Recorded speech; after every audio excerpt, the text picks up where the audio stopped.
And hey everyone, we're back again. Couple minute break there. I'm actually 2 minutes early for this one, guys. 2 minutes early. So we just had a fantastic stage, second stage Tour of Romandy for the Women's World Tour. Great stuff. Straight into this one, guys. I did look here early this morning, and I was considering doing this all as one super stream, if you want to call it that. Chat's open, guys. Okay, perfect. So if you ever see that, I have that little holding page. It's just the thumbnail is a holding page. It's just so I can get my YouTube launched, so I can see the chat, so all you cycling nutters can get in here and share the information with me. So we got Oliver Studio 12 here, Evan's back already, B Flares, and Clement. All these dudes have been around before, I'm pretty sure. Let's jump in, guys, here. Let's see the situation. Stage 5, final stage. Guys, what about yesterday? Mads Pedersen, unbelievable. Been a pretty interesting race so far. I've been kind of having a quick look at it. Jakob Fuglsang's here. Guys, he's in the breakaway. I'm pretty sure this is his last race ever. Riding for the national team of Denmark. 8 riders up front. Marius Dahl. This dude here is in a fight for the King of the Mountains jersey. And looks like we've lost Hogstead. 43 seconds back. Okay, I'm going to get all caught up here, guys. What's going on? So there's been a battle the whole time between Conrad Hogstead and Marius Dahl. I know for a fact Conrad Hogstead was in the break on day 1. He finished 3rd overall. Marius Dahl must have been there as well. Yeah, he was. They were fighting all the way. Nope, he wasn't. 55th, they were fighting on another day. But Marius Dahl is trying to get this KOM jersey. He's currently in the lead with 70 points. So it looks like he's taking it away from Conrad Hogstead there. Matthias Mernberg's there. Mads Schmidt. These guys are all in the break today. So 24 points here for Daniel Weiss Nielsen. 12 for Conrad Hogstead, who was trying to get into the points earlier on. I saw that quickly when I started my other stream. I think it was way back here. Yeah, take a look at the first sprint KOM point today on the far left-hand side of the screen. Marius Dahl got 12 points. Conrad Hogstead got 4. Then we're going to go to the second point. Marius Dahl got him again. Conrad got him there. At the third point, though, Marius Dahl, still in the break, gets 12 points again. Hogstead's not involved. I think Hogstead got left behind in the peloton somewhere in this section here. Wow. It is 7,087 days that Jakob Fuglsang made his debut in a professional race. Dwars van Vlaanderen, March 22nd, 2006, guys. Almost 20 years ago. Today is day 1189 race day for Jakob Fuglsang. 3 years and 94 days on the bike racing. Okay, guys, where are we on course right now? 37.6k to go. Mads Pedersen's not here. It doesn't look like he's going to bridge back on, although the peloton is only 42 seconds back. We might see Mads Pedersen do another super bridge back on like he did yesterday. Let's take a look at the actual GC whilst we're here.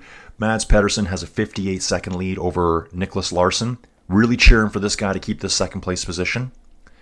Continental level team rider. Obviously, he has ridden pro before, pro series level. Now rides for a Continental level team. And then we have Lucas Kubis in 3rd place. Lidl-Trek here dominating. 4 riders in the top 10.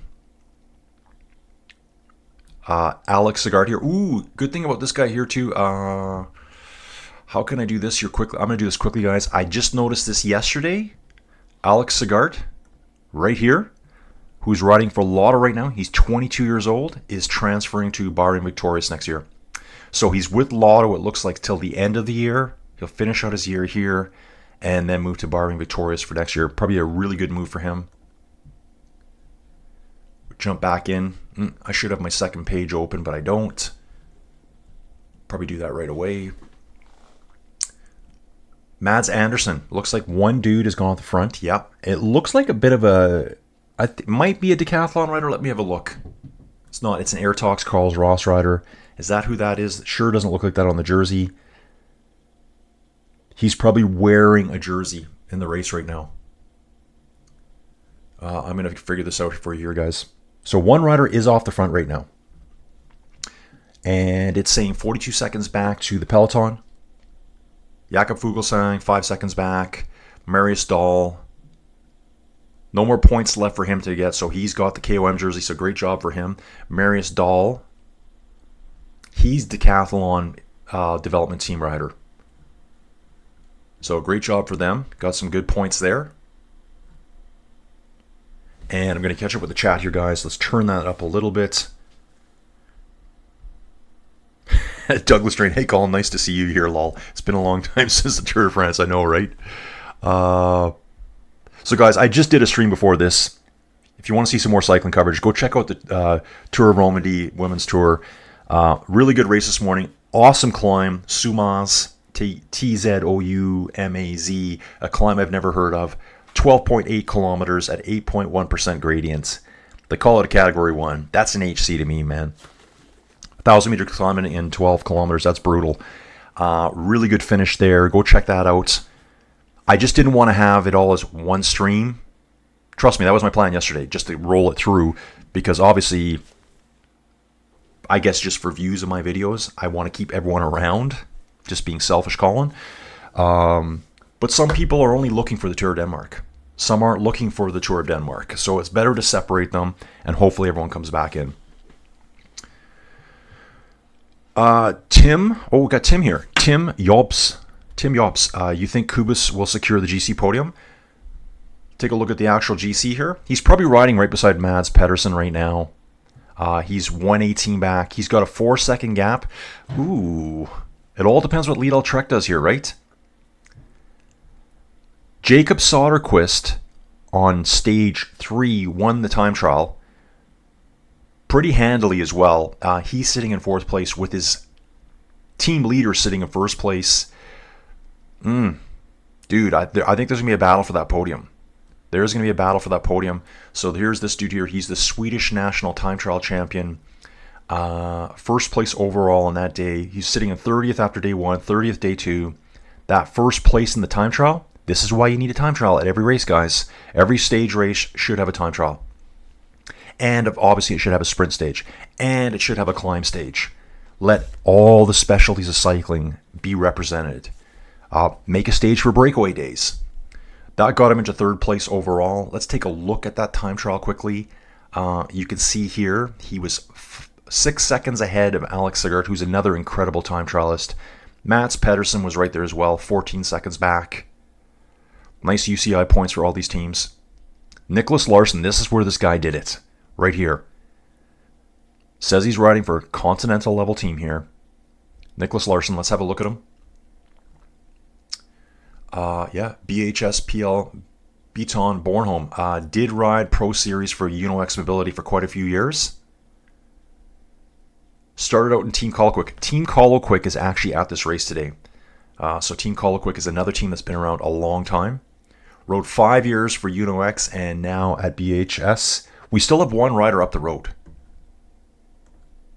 This dude knows how to win this race too. Won it way back in 2019. That was Nicholas Larson. He's sitting in 2nd. I'm cheering for that guy to get 2nd. Let's just bounce back again, guys. Maybe we'll take a look at the virtual right now. Yeah, the virtual's still the same too, just with the time gaps. The group up the road is 42 seconds out. There's no one in this group right now that can take away from the GC. Best place rider is 10 minutes and 48 seconds behind Mads Pedersen. Mads Andersen, who's leading the race right now, he's 14:27 back.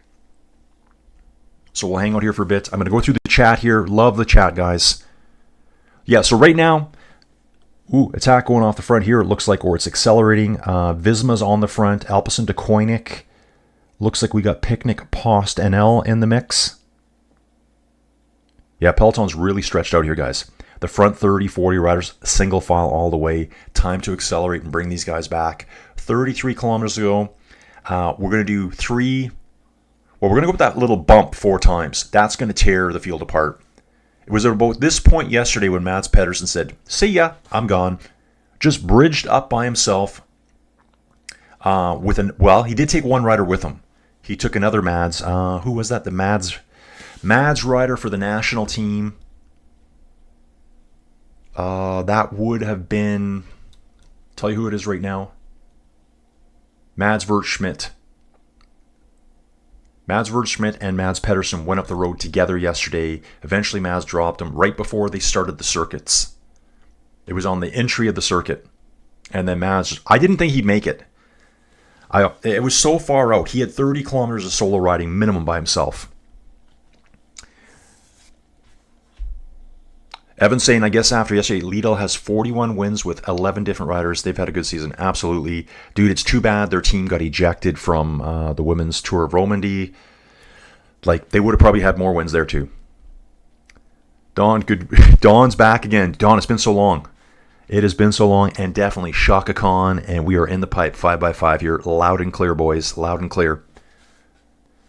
Dawn says he's just sat through 2 minutes of ads to try and help get this algorithm. Yeah, dude, it's all about that. It's all about the algorithm. And you know what, guys? I've been doing this now since January of 2023. I still don't understand YouTube fully. Let's say I'm just going to use ballpark numbers. Let's say you get 10,000 views of a video. So you could look at my videos. I explained this to Joey too. Let's say I got 10,000 views of video. That doesn't mean everyone watched an ad. Right? You can go on a video and sometimes sit there for 2-3 minutes and not see one ad. Sometimes you might see 10. It's whatever YouTube decides to do. So like when I look at that, I'm like, oh, you might think, oh, you got so many ad views, you're making so much money. No, I don't. Maybe only 40 or 50% of them actually saw an ad. And you need to have a lot of ad views to make anything. Clement here is cheering for Mads Pedersen. But Dawn, I do appreciate that, sitting through some ads. How far back is Larson, the GC? I think he's 58 seconds back in the actual GC. This is Nicholas Larson here. Yeah, right here. Here's the time lag. He's 58 seconds back. But to me, guys, if you look at the top 10, it's all World Tour teams outside of Euskadi. That is a Pro Series team here. So this would be Axel van der Tuuk. Okay. This is strange. It's saying he's Euskadi. Oh, next year he is. Actually, he's a trainee as of August 1st. Okay, this is showing his old jersey. This is Matek Solar Watt here. So what we can do here is go to the start list again. Euskadi right here. And here's van der Tuuk. Oh, brothers are on this team, guys. We got brothers here. Van der Tuuks. Are they twins? 25 years old? They're not, I don't think. 24 years old. One's from the Netherlands, one's from Poland. So we got the van der Tuuk bros here. I think we talked about this yesterday. So he's on a Pro Series team. But what I think is really cool about Nicholas Larson here, he's fought his way into second place by having a really good time trial and just getting really good finishes every day. Season pro, but riding for a Continental level team in second place overall. So I think that's really cool. Unibet Titema Rockets at 118, 20-second gap there. I think this guy's a savvy racer. I think he's going to hold his second place position today. I think he's going to hold it. If Lucas wants to take second place, he's going to have to go on the attack, which Mads is going to counter every move. Yeah, one rider up front, 8 riders chasing right now. Don't have a full list of them here, it says. I think there's 8 riders there. 53 seconds to the Peloton. Yeah, so Larson's 58 seconds in second place. Tim here, do I think he'll secure? Yeah, he'll get third place today. How many Ks left, Darrow? We got 28.6 kilometers to go here. It's going to start ramping up right now. One rider trying to get away by himself. 53 seconds. Is he going to hold off the Peloton? Probably not. Peloton's really, really strung out right now. Seeing a lot of Visma riders in about positions 10th through 15th here. A lot of picnic riders scattered amongst them. And I think I'm seeing Uno X there as well. 3 of them, probably riders 4th through 6th. Once we get the camera on them closer, really good turnout for this race too. Really, really good turnout for this race too. Like there's fans all down the roads. I did notice at the Tour of Romandy, on the climb, there's virtually no one. I don't know if maybe it's really hard to get to. Maybe they had the climb closed for spectators. I'm not sure. But like there was like virtually no one on the climb. Maybe they shut it down at a certain point and then people are like, oh, we got here too late. I could see that happening. You know, okay, we're going to show up an hour before the race because you don't want to stand there for half a day. You get there an hour before and like, oh, we shut the roads down 6 hours ago. So you're out of luck. That's my guess. Long time in chat. I got my coffee, 2 Linzer Tart cookies, breakfast of champions. Absolutely. Absolutely. On my mind here, I did a quick check upstairs on Doggo. Joey Jojo is back asleep. Dawn, 2 ads came in as you were talking about ads. Yeah, dude, YouTube. They're gonna fire ads at you guys because it's an ad sharing revenue system. They take the majority of the ads, not me. So it's all, and it makes sense. It's all set up through them. Like the only way I can make any revenue out of this is by the ad views, but they take 60% of it. So they want to fire ads at you guys all the time. Trust me, I get them too when I'm watching YouTube as well. Big week coming up, guys. Don't forget, we're starting La Vuelta in 1 week today. Again, I mentioned earlier, it kind of had a weird start time. I'm going to double check the start time. It seemed like it would have been a really late day in the start time. Late in the day start time for me. Which is great because I don't have to be up at 3 o'clock in the morning. But it'll be kind of a later day. And I think some of them do that. I think someone posted a picture in my Discord a couple years ago. Maybe it was last year. They had a at night time trial. Riders were crashing in the dark. Remco was just super ticked off about it. There's a good picture of him, how mad he is. Riders back here in the back of the Peloton calling for team support. Really, really good crowds, you guys. Like, there's people lined up all along the roads here. This is a big deal. It's also a Saturday, so probably more people can come out. But I've noticed a really good turnout for the Tour of Denmark. Incredible turnout. It's a good thing if your stream is popping enough to warrant ads. You will see more pop in. Yeah, dude, you got to get monetized first. You need to get on YouTube. I think you need 1,000 subscribers and you need 4,000 hours of watch time alone before you can get monetized. And then, yeah, it's whatever. Just I don't really pay that much attention to it. Yeah, there's that too. You can go premium. But Douglas, you know what? What's great? So Douglas has got a good point here. I pay $25 a month for no ads. Actually, my daughter Addison said that. She goes, Colin, I'm surprised for how much YouTube you watch. You don't have YouTube. What do they call it? Premium or Red or something? I am considering it. But Douglas, I will tell you this. Sometimes when I look closely at a video, I'll see one that'll say YouTube Premium, and it'll show like a tiny amount of money that I get from it somehow. I don't really know what that means. What are we looking at here? We got a round pier. Okay, so there's like a dirt road coming up around pier. Oh, it looks like people are maybe fishing or swimming in the middle of it. It's probably like a contained area for them to hang out. I thought it was a fish farm at first. Oh, it's ducks and stuff. Oh yeah, swimming with the ducks. That sounds great.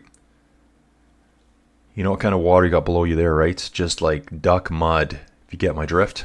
People are out having a good time here, though. Looks quite warm out. Weather during the rest. Let's check the weather here, guys. The weather here, it's just perfect. This looks like a Calgary day right here. 22 degrees. Denmark seems to have a summer that's very similar to Canada. Got this for you, though, Danish people. You do not have a winter like us. You have a mild winter compared to us. I'm already looking forward to minus 35 this winter, guys. Already looking forward to it. Things freezing off. Cars not starting. Yeah, so guys, you can pay to have no ads on YouTube. I think most of the services are like that now. Clement, I use YouTube Music instead of Spotify and get no ads on YouTube. Okay. Oh, I see. So you're subscribed to YouTube Music. Dude, I didn't even know there's such a thing as YouTube Music. That's one of my favorite things to do, guys, is sit around and probably do that later today. Watch music videos of my favorite bands. Blasting the music. I watch it all on YouTube. Dawn, I have a YouTube TV subscription, not the same as YouTube Red. Okay, yeah, guys, see, I don't know about all this stuff. But I have learned a lot about YouTube along the way. I think my first ever real paycheck is coming this month, guys. Believe it or not. I like to tell people, basically for the first 2.5 years of this channel, it's less. It was worse than working a minimum wage job. because I could go pump gas for one day and make more in one day than I would make an entire month on YouTube. That just changed. Thank you so much. It's because you guys are watching this now, enjoying this, interacting, liking the videos, guys. Please like the videos. I mentioned earlier, I think I did a 3-hour stream yesterday, Tour of Romandy, and a bit of Denmark at the end, I think it was. It had maybe 400 views. Like, it's not good. It's not good. This morning I woke up, it's got 1,400. Oh, okay. I'm not saying that's good either. You get paid for every 1,000 views of a video. So that's kind of the starting point, is 1,000 views. And what you get paid is really not that much, guys. You could do some research and find it yourself. It's like a handful of dollars. So again, you're still working for minimum wage, but whatever. But it's the fact that people found the video afterwards, and that's because you liked it. And someone out there was surfing around going, this video has been liked a few times. Let's share this video to them. Okay, enough of that. Charlie Aldana's back. Good morning from Colombia, dude. Charlie, what time is it in Colombia right now?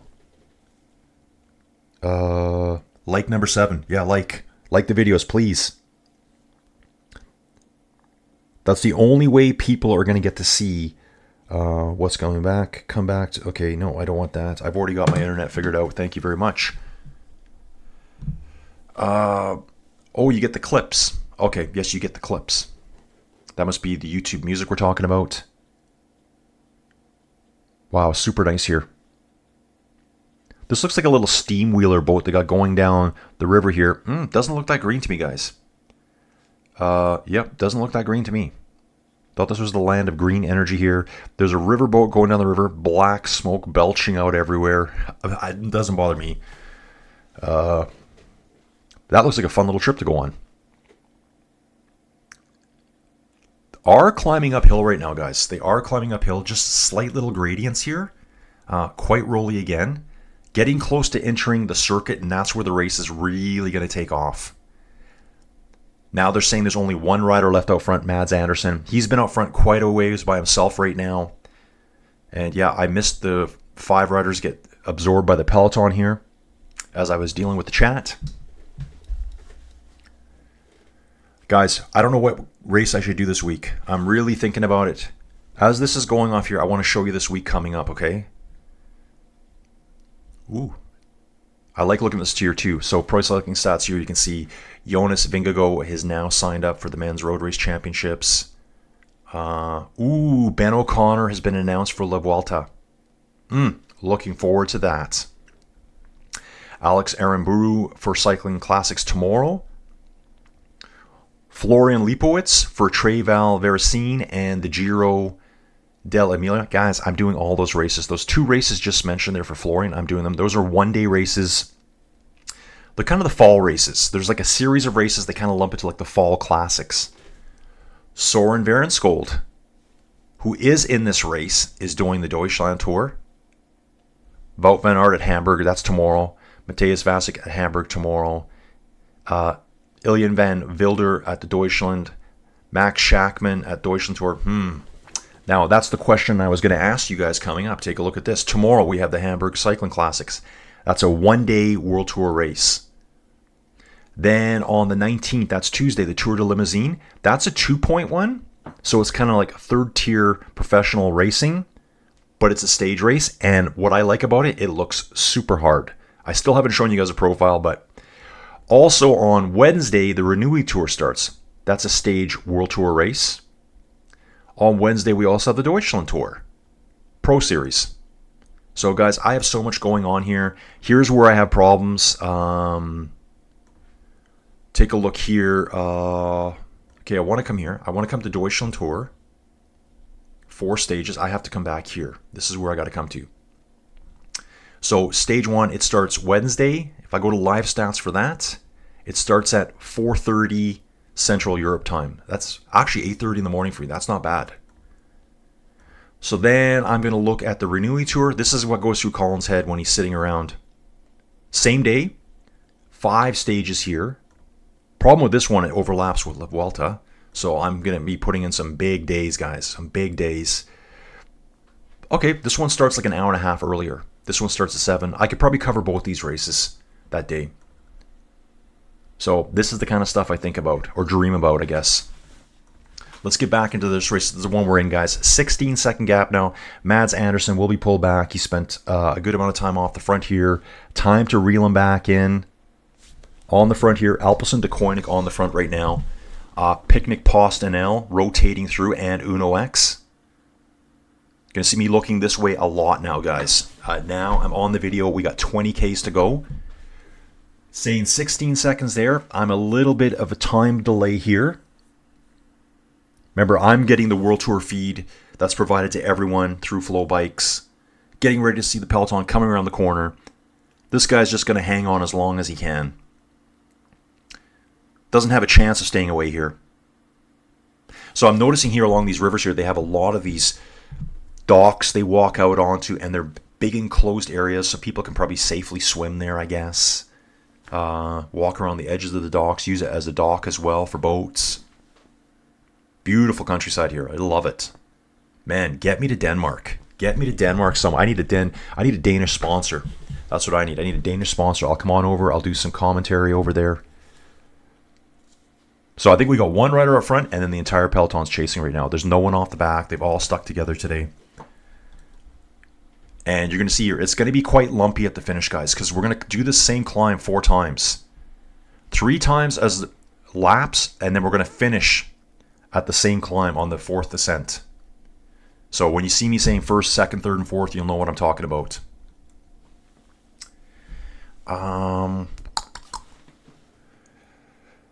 Okay, Hamburg. Dom wants Hamburg. You got a Rouvy ad. You got Rouvy ads. Okay, interesting. Guess you're watching. Dude, I get so many Rouvy ads now, I want to blow up my TV when I see them. And guys, all I used to do, Decathlon sitting on the front now, guys. 4 riders from Decathlon driving the front right now. This is the development team too. Let's take a look at these characters. For Decathlon right here. Arthur Blaze, Louis Chalel. These guys all did really good. I think Arthur Blaze did good at the time trial. 14th overall. I remember Chalel did good too. Maybe slightly. I think he was top 20, I'm going to guess. 24th at the time trial. Again, all young guns, guys. He is a good time trialist. French rider, 3rd at the French National Championships. Under 23 probably. And then 21st at the elite level. Okay, so he's developing. Marius Dahl. Okay, this is the KOM guy. KOM dude right here. Not a time trialist, got 110th that day, but he's been working on getting the KOM points classification. Antoine Lahaute. I remember this name from the time trial too.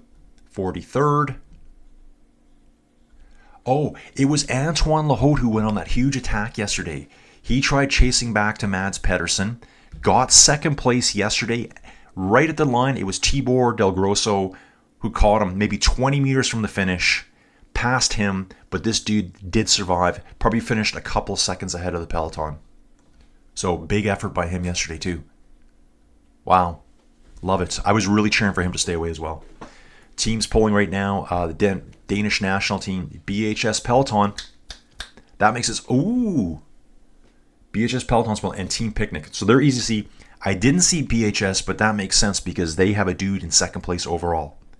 Conti level teams. Let's go, boys. Let's go. Get it. Yeah, guys. So lots of cycling coverage coming up. They still haven't brought this guy back yet. Here we're seeing a 13-second gap. I'm seeing a 5-second gap here. There are attacks coming right now. We've got a rider attacking up the right-hand side of the screen now, going off the front of the Peloton. Quite fast pace here. He gets to the front. Yeah, he's going to go right past that rider, so he's trying to go on a solo break. Attack right when they make that capture, and maybe they'll forget about him. This is Malberg, I think, who that was. Let's see who this is. I need to jump back a bit here, guy. I think it's Gunnar Malberg. I think that's who that is. And I need to get the team figured out here too. Hard to tell by his jersey right now. A lot of red and white on it. Just trying to figure that out. I'm going to give this a refresh because this is all changed here now. Mads Andersen is back. He's already back in that team, in that group. Guys, here. 1%, 3%. There's a 7% kick over the top. Rinse and repeat over and over. Kind of weird how this one shows different gradients because they should be going up the same climb every time. That should be like a 7 and a 3, or maybe it's a 5 and a 5 on both. But we're going up the same climb over and over here. Looks like about 5-kilometer laps, I would believe. And we're rocking, guys. We are rocking here. Ooh, someone just got blown right out the back here. Who is this? Oh, it's Gunnar Malberg. The guy that went on the huge attack just got blown right out the back and said, I'm done. So were there points there on that line that he was going for? Yeah, he went on a huge attack and then just, it's like he's got a flat tire now. Lidl-Trek on the front. I can see one Lidl-Trek rider driving the front right now. Got my eyes on... Okay, I'm looking for the BHS riders is who I'm looking for. Want to keep a good eye on them. So it was Matthias Malberg, this dude right here. I think his name is Matthias Gunnar Malberg. He went off the front and has been brought back already. Now it's saying Lidl-Trek to the front with 5 riders. They're interspersed with other teams right now, so I'm not seeing 5 right on the front. 3 laps to go, guys. We're over the first descent. Yeah, Lidl-Trek is on the front. Couple of riders near the front anyways. Peloton's really strung out right now. Seeing if there's anyone way off the back here in the distance. Got a long camera shot here. Couple of riders dangling, probably 6 riders dangling off the back. Is there anyone else back there? Yeah, back at the Peloton, we got an Alpecin de Koenig rider here, number 34 for Alpecin de Koenig. That will be Jimmy Jansen's here. Let's take a look at Jimmy Jansen's. 36 years old, from Belgium. So he's just sitting off the very back of the Peloton now. And we're just doing our laps, folks. Mads Pedersen will win the race today. Got the road flag dudes out for the road furniture. National team on one side with Lidl-Trek, Visma on the other side. Yeah, lots of road furniture here. Lots of those mediums with one sign. Just looking at a bit of a flashback here, I think there are groups still off the back just getting through that first finish line ascent. Yeah, lots of breaks in the road here. Kind of, I wouldn't say it's dangerous, but if you're riding further back in the Peloton, you better have your head up to see that dude right in front of you. Lidl-Trek on the front right now. 3-4 riders up there. Let's get over here and have a good look at this, guys. As I stare at the screen, 2 Lidl-Trek riders on the front right now. That looks like an Alpecin rider might be trying to sneak up on, yeah, road furniture again. Ooh, some took the wrong side. It's a hard right-hander with a big median right in the middle, so they have to go out around the median and then come all the way back around it. Mads Pedersen sitting third right now. So 2 Lidl-Trek riders riding the front. And I think that's one in 4th place as well. Who has the youth? Who's got the Ute jersey? I was going to say, the Ute jersey is Jacob Soderquist Utes. You guys know, the Utes, the 2 Utes. He's in 4th. He's sitting right behind Mads Pedersen. Probably going to be his lead-out man at the end. Mads is probably going to go for stage win again, I would. Lidl-Trek, yep, says right here, is pulling the Peloton. Evan, wonder how teams do their selection for the Tour de France or any majors. Do they reset after the Tour de France? Dude, there's so many races going on. Like, I think it's a constant juggle in the schedule, figuring out who's going where and when. You know, like, there's dudes here. I don't know who example, but there's dudes riding here that'll be, like, take 1 day off, maybe 2 days. They'll travel, probably do a short ride somewhere. I don't know where they do it. And they're off to the next race. Some guys here might be doing the Hamburg Cycling Classic tomorrow. It's possible. I would have to go through every single rider and figure that out. But let's just take a look. So actual GC, Mads Pedersen, his next race. So he's going to have a week off to the Vuelta, so just training. Nicholas Larson, 2nd place. So he has a race called, these are races in the Netherlands, lower level races, but he's got races on the 30th and the 31st of this month. So he'll be off for a couple weeks. Lucas Kubis. Oh, that's not what I wanted to do. Lucas Kubis here. Okay, here's a good example. So Lucas Kubis will be finishing this race today. What is it, the 16th? 17th, 18th, 19th. So he's got 3 days in between. He will be riding his bike. Lidl-Trek is driving the front hard now, guys. 3 Trek riders out front. Mads Pedersen. 5th Trek rider is Soderquist in the white jersey, the Ute jersey. Lots of corners here, too. I think the entire Trek team might be here at the front right now. One rider just pulled off. I just saw that. He just literally pulled off the front. So 2 Trek riders, obviously. Mads Pedersen, Soderquist. The 5th place guy is the dude that's in the other jersey. It's more red. So let me just back up here quickly. Start list. I'll tell you who that is right now. No, that's not what we want to do. Not Soderquist, not Skelmos, I don't think. It might be Soren Craig Anderson. He's in a slightly different jersey. Nope, not him. It's more red on it. So I'm not sure who that is. Not Ryan Gibbons, no. How about Martin? Okay, I'm not sure what I was seeing there, but I'm seeing it. That's a Lidl-Trek rider, more in a red jersey right there. Mads Pedersen's pulling away, guys. Mads Pedersen has gone on the attack at 12 kilometers to go. Looks like 2 Lidl-Trek riders with him and 1 Visma Lease bike rider. That Visma Lease bike rider probably going to be Axel Zingel. Did I say it right this time? It is Axel Zingel. So Mads Pedersen, I'm seeing 4 here, guys. 4 riders. Let me just, okay, where is he hidden? Where's Axel Zingel? Okay, there he is right there. Mads Pedersen is doing all the work. Then he's got Jacob. It is Soren Craig Anderson. He's wearing the different jersey. He's wearing that jersey because he's the road race champion of Belgium. It's just not showing in the picture here. Okay, got it all figured out, guys. So the entire Trek team was up there before. Now Mads Pedersen, GC leader, is on the front driving. His teammate, Jacob Soderquist, is in second place. He's in the youth jersey. Soren Craig Anderson is there as well. 1 other rider from another team, Axel Zingel. And there are 3 riders coming up. I think Lucas Kubis just bridged back on. He did, folks. Lucas Kubis just bridged back on. 7 in the front group now, it looks like to me.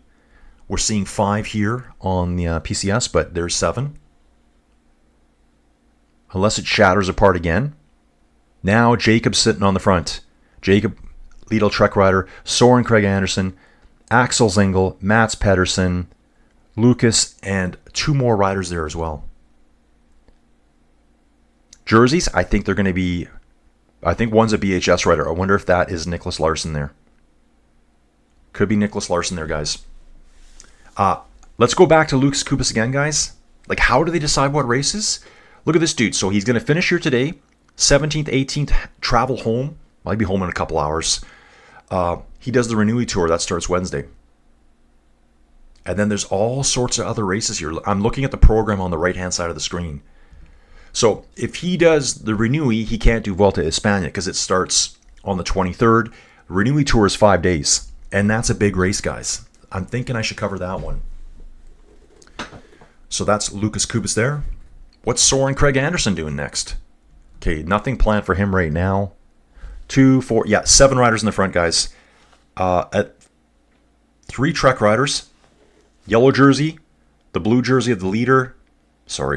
Blue jersey of the leader, white jersey of the youth classification. Soren Craig Anderson in the red jersey, the national champion jersey of Denmark. Lucas Kubis is there. Ooh, Jacob is putting the heat down into the wheels, folks. Stretching them out here right now. I still don't have full class. Here we go. Nicholas Larson. This dude. Yes, dude. 2nd place overall. I've been cheering for this guy the entire time I've watched this. Awesome. And again, he went on the breakaway on day 1. 9-rider breakaway. Actually, it was 5. 5 more came on, pulled by Mads Pedersen. 1 poor dude fell out the back for a mechanical. 9 crossed the finish line at the same time. Jacob Anders Soderquist just powering up the front. It's Axel Zingel sitting on his wheel, though. We also have Matthias Kopecky here for Team Novo Nordisk. 5th place yesterday. I think this is the rider that Yeah, I think he was in a breakaway one day and had a mechanical and fell at the back. I'm positive. So, ooh, look at this. Alex Segart's trying to bridge up too. Now, he is a time trialist. Think he got 5th place overall at the time trial on stage 3. Sorry, he got 2nd place at the time trial on stage 3. Belgian national champion in the time trial. Sorry, he's not. He's ranked 3rd at the Belgian national time trial championships. 1st place. Guys, as soon as I said that, I should have corrected myself. Remco. Remco, Florian Vermeesch, and Alex Segart there. Time trial championships for Belgium. Bouncing back again, guys. 7.5k to go. Alex Segart trying to move up. This is probably going to help him pick in the GC. So maybe Alex is 5th in the GC then. Maybe that's what I'm thinking. Yeah. I just said Alex. Alex Segart, 5th in the GC, trying to bridge up, trying to take some time from the Peloton. Jacob here, arm flicking Lucas through, I think. Yeah, I think this is Lucas coming to the front right now. Instantly arm flicks again. That he probably spent 3 seconds at the front in his arm flicking. Dude, you got to do some work up there. You got to do some work. Alex Segart here can see them just up ahead. Putting in a huge time trial here. He does have 10 seconds on the Peloton right now. That's what it's saying here. So was that Lucas in the front? He's the only white jersey there. I'm not sure if that was him for sure, though. Mads Pedersen on the front against Soren Craig Anderson there. Road Furniture. That's a bad corner. Ooh, Lucas and Soren almost bumped it. They might have bumped each other there. Their speeds both really dropped. I think they did make contact. There's Road Furniture right in the middle of the right-hand bend, probably separating the traffic going in either direction. They went on either sides. They came back together. I think they clashed. Just a quick little shoulder bump. Their speed just dropped by like 10k an hour each. Mads on the front. Jacob's going with them. Okay, that is Lucas right there. That is Lucas there. And we got an attack by another rider trying to bridge onto them. Oh, it's Mateusz Kopecky. That's the Novo Nordisk rider coming up now. Jerseys are kind of like a darker bluey with green accents. Jacob's going up front now. Mads just sitting on his wheel. So we got 3 at the front. Axel Zingel comes back now. 4 riders up front. Soren Craig Anderson driving hard to catch up. And that means Lucas Kubis is actually probably 10 meters back right now with one other rider. It's probably going to be Nicholas Larson there. Okay, 6.1k to go, guys. Evan, just missed it. Okay, you got that there. T. Royven, Mads is definitely going for the stage win today. Yeah, Clement, this is the last stage today. This is stage 5 of the Tour of Denmark. So I've done all 5 stages so far. 4 stages so far. And he's got a 58-second lead. Evan, what race website? I'm using Pro Cycling Stats, dude. So if you get a Pro Cycling Stats subscription, you can see what all the races they're going to be at. I do have a premium account because, dude, I'm one of those guys. If I like an app or a subscription service and I use it a lot, I'm going to go primo every time. I did point out earlier, there's a couple other guys I've seen doing commentary. Actually, one guy came into my channel one day way at the Tour de France, and then basically the next day did exactly what I was doing. So I was like, dude, I'm cool. Okay, yeah, draw from Group 1, Lucas Kubis and Nicholas Larson. They're just behind, though. So we have a group of 5 up front, 2 chasers. So that's 2nd and 3rd place overall have been dropped from the front group. They should stay ahead of the Peloton. Mads Pedersen just pulls over to the right-hand side of the road, has a quick look back, see where his competitors are. He's distanced himself from 2nd and 3rd place. Dang it. So Mads will maybe get the double win. That's from Clement. Yeah, he could get a stage win. And yeah, Mads has the GC, guys. He's got a 58-second gap over 2nd place, who is now 10 seconds behind on the road. That is the Continental level rider, Nicholas Larson for BHS. Lucas Kubis is back there too. He's 3rd place overall. 1 minute and 18 seconds with more time added onto that now. So my thing today was, if you look at my description of the video, which I know most people don't read, I just do that every day, 4.3 kilometers to go here. Mads has won it. We all know that. Outside of something really unfortunate happening, it's the battle for second, third place. So I'm really cheering for the guy in second to stay in second. Axel Zingel is right up there at the front. 5 riders in the front group here. 3 of them are Trek riders, so full domination by Trek here. Lidl-Trek. Evan's going to love that. Guys, next weekend too, just so you know, for anyone that's like super new here, it's going to look different next weekend. We're going to have the stats page running as well. I'll use this a lot. La Vuelta's got a really good data center I can use for more tracking, and we'll also have Bike Terra back, so I can show you individual groups on the road. I can zoom out and give you helicopter shots, like in a virtually built world. That's going to give you very, very good rough estimations of where they are. It's not going to be individual riders. It's more of where the groups are on the road. So when there's 8 riders in a group, whoever's in first in that group may actually not be in first. He may be sitting on the back. It's just showing you a representation of where they are on the road, but it's really good for climbs. Everyone loves Bike Terra here. I know there's new people here right now. You're going to see it next weekend. So Mads, okay, T. Royven, are you also doing the Czech Tour? Dude, I might hang around for that. I know it's on right now. I think it started a little bit later today. Czech Tour today. Where are we right now? 3 kilometers to go. Let's do a quick peek at that. Czech Tour is live right now.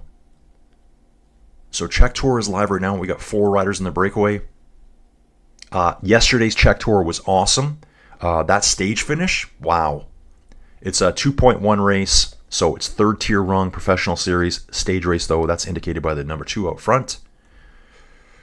Back to the Tour of Denmark here. Excuse me. Have a sip of coffee here. Axel Zingel on the front right now. Jakob Soderquist coming up. Soren Craig Anderson, Mads sitting in 4th. And Matthias Kopecky here. Let's take a look at Matthias Kopecky for a second. I knew it. So this is the dude. This is one of the big acquisitions by Unibet. Titema Rockets. He is heading to the Rockets next year. So he's still riding for Novo Nordisk right now. This guy's got a sprint on him too. First place in the youth classification at a 2.2 race a while ago. 3rd in the GC. Belwa's Belgium Tour, 24th overall. Tour of Estonia, youth classification, 6th in the GC. A lot of good results coming in for this guy. So Unibet got Dylan Groenewegen for next year. That's going to be the big sprinter. They got one of his lead-out men, Elmer's Renders. And they also picked up this prospect here, 22-year-old from the Czech Republic. Matthias Kopecky. So Unibet is ramping up their firepower for next year, guys. That's how you get UCI points. Get those UCI points and get promoted in the World Tour Series. Yeah, so I might hang around for the Czech Tour here. It's still, what time is it? 7:16? Yeah, it's nice and early. Oh, what are all these fake messages I'm getting here? Hi, I'm an HR representative from Indeed. We recently, no you didn't. You didn't review my resume. I love these fake messages. I always want to reply back and just something really nasty to them. Oh, work only 60 to 90 minutes a day and receive up to $300 a day for working 90 minutes. Come on. Who believes that? I'll do my minimum wage cycling commentary if you don't mind. I believe in myself. I can do it, guys. I can do it. Team Colin here. 0.8 kilometers to go. 800 meters, guys. Who's going on a long-range attack? Who is going on a long-range attack? So we're not going to see Lugas in the sprint. Who is the sprint beast here? This Kopecky guy has a really nice sprint on him. Mads obviously has a really nice sprint on him. Take a look at Kopecky here quickly. Yep, big sprint. And watching the group here. Peloton's catching the 2 that row back. I want to see this. Guys, I'm not going to watch this anymore because it's slightly ahead. I'm watching this here. Soren Craig Anderson, Mads Pedersen, Axel Zingel, Matthias Kopecky, and then Jakob Soderquist here. There goes Mads right now. Mads is accelerating right now. Huge explosion off the front. The only rider that reacts is Axel Zingel. He is clawing him back. He is in the draft right now. I don't have any distance to the finish here. We're probably a few hundred meters out still. Axel Zingel gets back on his wheel. Mads lets off. Too early. too early, but just eliminated 3 riders from the sprint. So Mateusz Kopecky is out of the sprint now. Mads got step 1 accomplished.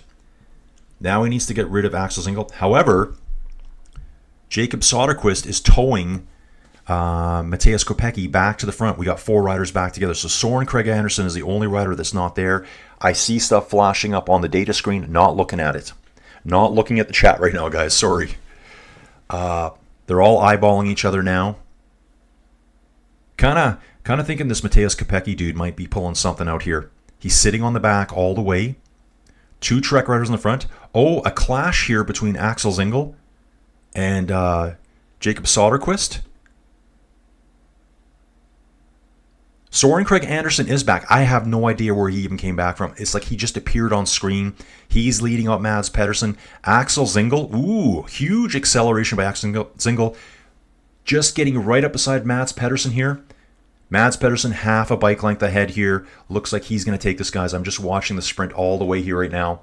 Mads Pedersen's arm in the air. Axel Zingel second. I think Jacob might have gotten third, though. Wow, that was awesome.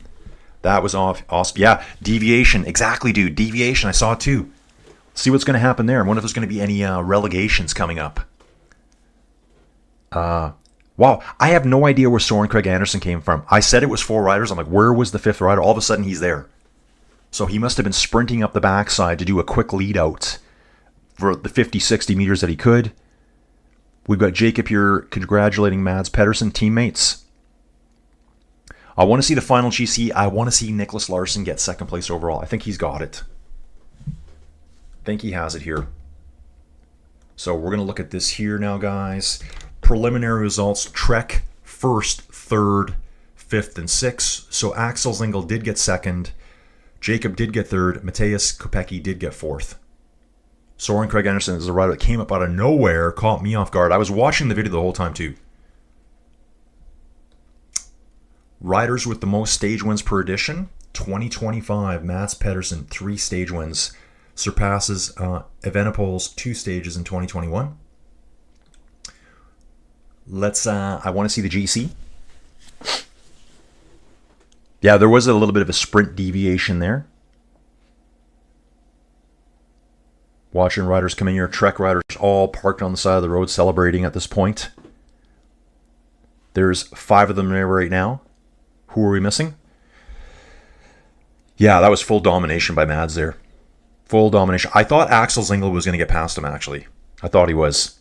And that Mateusz Kopecky dude, if I see a replay here, did come up really fast onto 4th place there. He just was too far back when the sprint went off by Mads for him to pull it all back. Oh, chat keeps coming and going here, doesn't it?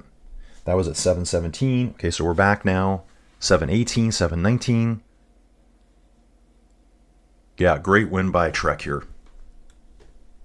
Okay, guys, here's the GC. Oh, look at this. Oh, man. Oh. Okay, general classification after final stage. Wow. Okay, Mads Pedersen, 1st place. 128 back. Jakob Soderquist, they get 1st and 2nd.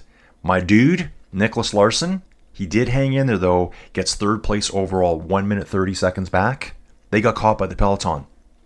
And that pushes Lucas Kubas down into 4th place for Unibet Titema Rockets.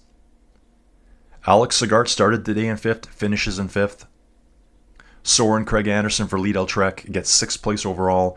Axel van der Tuuk, this dude here, we looked at him earlier. Oh yeah, he's going to Euskadal Euskadi. Well, he's a trainee as of August 1, so I think that's who he's riding for right now.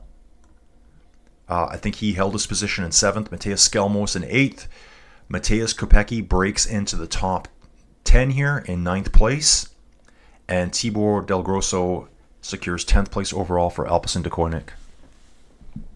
Dude, I think that's great for Nicholas Larson. He did lose 1 spot, but here's the attacking. Yeah, Soren Craig Anderson snuck up from behind. He wasn't on camera. Maybe it was just the camera angle. I couldn't see him. It was 4 riders. He snuck up, sprinted past everyone, did a quick pull for Mads. Definitely led Mads out there. Mads has a 2 bike length gap over Mateusz Kopecky. Axel Zingel is right there with Mads. Jacob comes up on the far right-hand side. Ooh, yeah. Really good battle between Matthias and Jacob there. There was a bit of clash of shoulders earlier on before this. I think it's just kind of a racing incident. But yeah, Larson gets a podium. Oh, without time bonuses. Okay, so there was time bonuses there. So if there wasn't time bonuses, Nicholas Larson would have retained his second place. He actually lost second place to Soderquist because of the time bonuses. It's showing it right here. There's a 4-second time bonus at the finish there. And were there time bonus? There were time bonuses out on course as well at the sprint point way back at the beginning of the race, just after kilometer 32, something like that. So it only would have changed places in this finish for Nicholas Larson, Soderquist, Dylan Van Baarle, and Tibor Del Rosso. So Tibor lost a position without... No, I think he finished 10th overall, though. Okay. Last points GC wins for Mads Pedersen. Well, obviously today. Before this would have been the Giro d'Italia. And Paris-Nice. See what else we got here. Provence. I think someone mentioned Provence yesterday. Wow. That was a really good finish. Nice sprint battle at the finish there, guys. Really pumped that dude got a podium. I'm going to jump out of this. I think I might jump straight to the Czech Tour, guys. See what's going on there. I think it's still pretty early for me. It's only 7:30 in the morning. So yeah, congratulations, Mads Pedersen, GC winner of the 35th postnord Tour of Denmark. Congratulations to Lidl-Trek for dominating the top 10. And really a lot of congratulations to Nicholas Larson, this dude right here. Secures third place. Lost it on time bonuses, but that's okay. That's a huge victory for these guys. Huge victory right here. A third place here. That's great. Go back to home, guys. Let's see what's going on in the Czech Tour. Not sure how long I'll hang out in this one for, but let's have a quick look. It's 29 degrees Celsius, 1,208 meters of climbing. I imagine there should be a breakaway here. Over at the Czech Tour now, guys. Just going to add this in as a little add-on here if anyone wants to hang out and watch this with me. Where are we at? 60 kilometers to go. Been racing for 2 hours. Do have a couple of important points coming up down the road. Looking at the profile here, kilometers 110 to 120. This is where the race is going to happen right here, I think. Either it happens or we go to a sprint finish. Yeah, Trek bikes are still good. Got to do. Oh, actually, and I have the Czech Tour here. I can actually watch this too. So let's get out of the Tour of Denmark. It's at a holding screen now. Here is the Czech Tour now, so I can tell you exactly what's going on over here. Over at the Czech Tour. Okay, it's still loading, so it must be coming on right away. I'll see what's going on. At the Czech Tour right now, guys, we got 4 riders in a lead group. Just want to see... Okay, I'm not that bright. It's that one screen that's always so bright, isn't it? Yeah, that screen. That one does it right there. And I have no way of... I cannot dim that screen. I don't know why. I'm going to have to figure that out today, guys. It's way too bright on my eyes. Matus Konstanski, Luke Bettendorf, Casper van der Vood, and Dominic Robert. Where are these guys from? Voster ATS team. Are they a Polish team? I'm going to guess they're a Polish team. Actually, let's go to the start list. Voster, Polish team. All Poles, 1 UK rider here. So actually, yeah, let's do that again, guys. Let's go back to the start list here. So we do have World Tour teams here. We got Team Visma Lisa Bike here. We have Soudal Quickstep here. We have Pro Series teams. So we've seen Equipo Kern Pharma over at Vuelta a Burgos. Just recently, Team Solution Tech Vinny Fantini, Pro Series team, Team Novo Nordisk. They're also racing today at Tour of Denmark. So again, I think it was Evan earlier. How do they decide? Dude, it's probably like a constant shuffle of who are we sending where, who's on what. Also, who's going to be there in the competition against us? Look at this dude here. This dude here, I just spotted his name. Nahom Zareh, Eritrean rider, finished well yesterday up that climb up Dulu-Strane, got 8th place overall yesterday. Actually, we saw 2 riders from Team Ukyo, UKYO. It was also Alessandro Fensilou.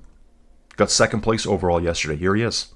Stage 2, 2nd place overall, guys. Sits 2nd in the GC right now. Let's have a look at the GC here. We'll come back here right now. Actual GC. We know who number 2 is. It's Alessandro. 1st place, Junior Surf. Yes, that's where Uterbrooks pulled the 3 riders all the way up the hill.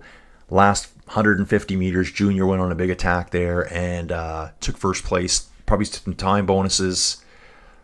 They were very close together, all these riders, so there's some time bonus calculations put in there too. Santiago Umba for the XDS Astana development team. We saw him on course. There's Nahom Zareh sitting in 12th place right now. So a nice mix of teams here. This is where we're seeing the junior guys come out to play with the big boys. Rolling along here. 58 kilometers to go. Yeah, Don, great stuff by Mads. Yeah, Evan is laughing at Don there. Yeah, Evan is our ultimate Lidl-Trek supporter. Still waiting for my video feed here, guys. Hopefully it's not too long today. So what I'm going to do here is finish off Tour of Romandy tomorrow. That's going to be a good stage. And then Monday, I think Monday's an off day. I don't think there's anything going on in the world on the 18th. Why don't I look at that right now whilst I'm here? So here's all the upcoming races.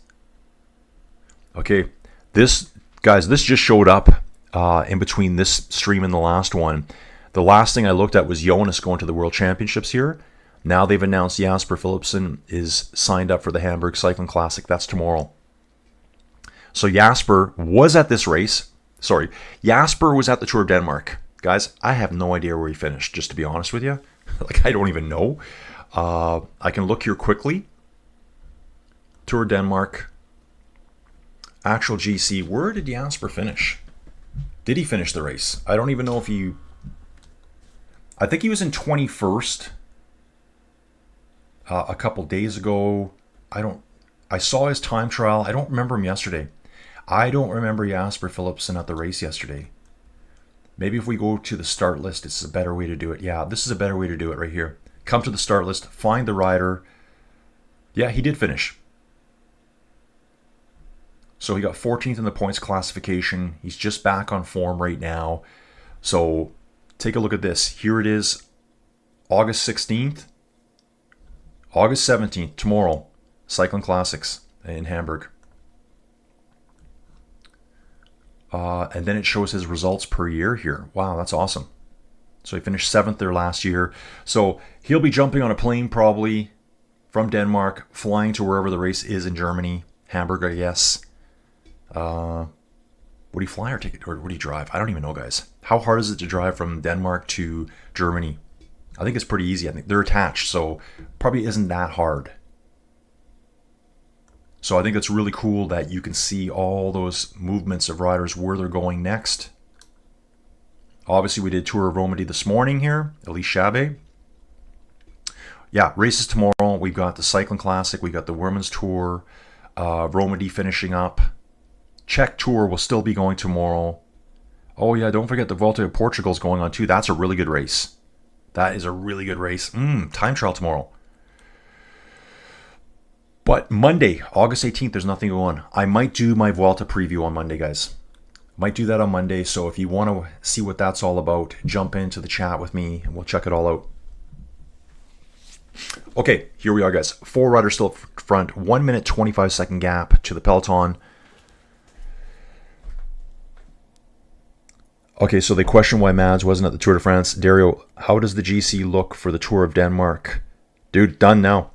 Mads wins it. Second place was his teammate, Jacob Soderquist. That's the time trial specialist. Took second place from Nils Larsen. Nils? That doesn't sound right, does it? That doesn't sound right. Guys, I have to check that out. I don't want to say his name wrong because I've been cheering him the whole time and I've already forgotten his name. Actual GC here. Nicholas Larsen actually got third overall. Okay, that's Young Riders classification. Sorry, guys. I'm bouncing around here. How does the GC look without time bonuses? Right here. Yeah, Mads Pedersen first. Jacob Soderquist, Lidl-Trek as well. Second, Nicholas Larsen, Continental level rider, third place there. Lost second place by 2 seconds. Lucas Kubit for Unibet Titama Rockets. Okay, watching Luke Lamperti here. That must have been yesterday. That was yesterday. That's yesterday's climb. Watching Luke Lamperti at the Czech Tour. And fifth place, Alex Sigart here for Lotto. Okay, guys, I need to get back to the Czech Tour now. Back to the Czech Tour. Yeah, they're just showing highlights from that huge climb they did yesterday at the end, up to that water storage area. Out on course. Okay, there were climb points today, guys. Garibo got points at the first climb, and I think he is leading the mountains as of yesterday. Yep. Was leading as of yesterday. He had 18 points yesterday, picked up another 6 points today, giving him 24 points now. At the sprint, this would have been taken by our breakaway riders here. So there's green jersey points and there was time bonifications. 3, 2, and 1 seconds available there. Says we have riders pulling the Peloton: Istana, Visma Lisa Bike, and Sudal. 53 kilometers to go, guys. Yeah, Jasper outside the top 20. But yeah, so they figured he's good enough. He wants to keep riding. Takes half a day off. He'll be riding tomorrow at the Hamburg Classic.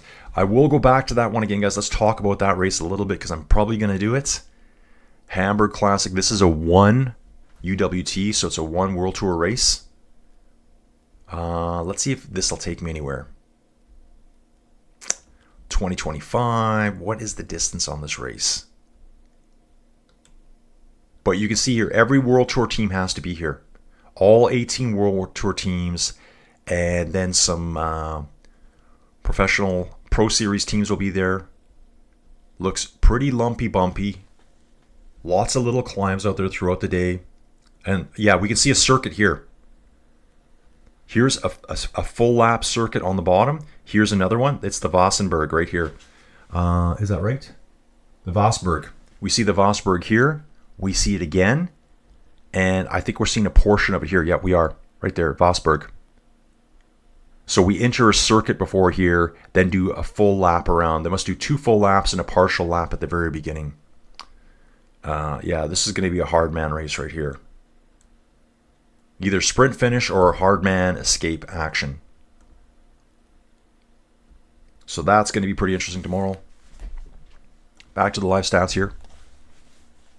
Chemistry Club's back already. Dude, you're back. Just looking at the profile here. Today's stage at the Czech Tour is 148 kilometers. Yep, that's right. Sometimes I think I'm looking at the wrong stage over here. Wrong race. So let's give the Czech Tour a little bit of love. It's a 2.1 race, stage race, 3rd tier, professional series race. You're still going to see World Tour teams here. Remember, a lot of these teams are like, let's just take a look at a team, guys. Let's take a look at... Okay, what's the best way to do this? If I go to actual GC, and let's go find a big team, Team Visma Lisa Bike, let's take a look at their team. This is their entire team. Here it is. Here's a face you know, Jonas. Here's a face you know, Wout.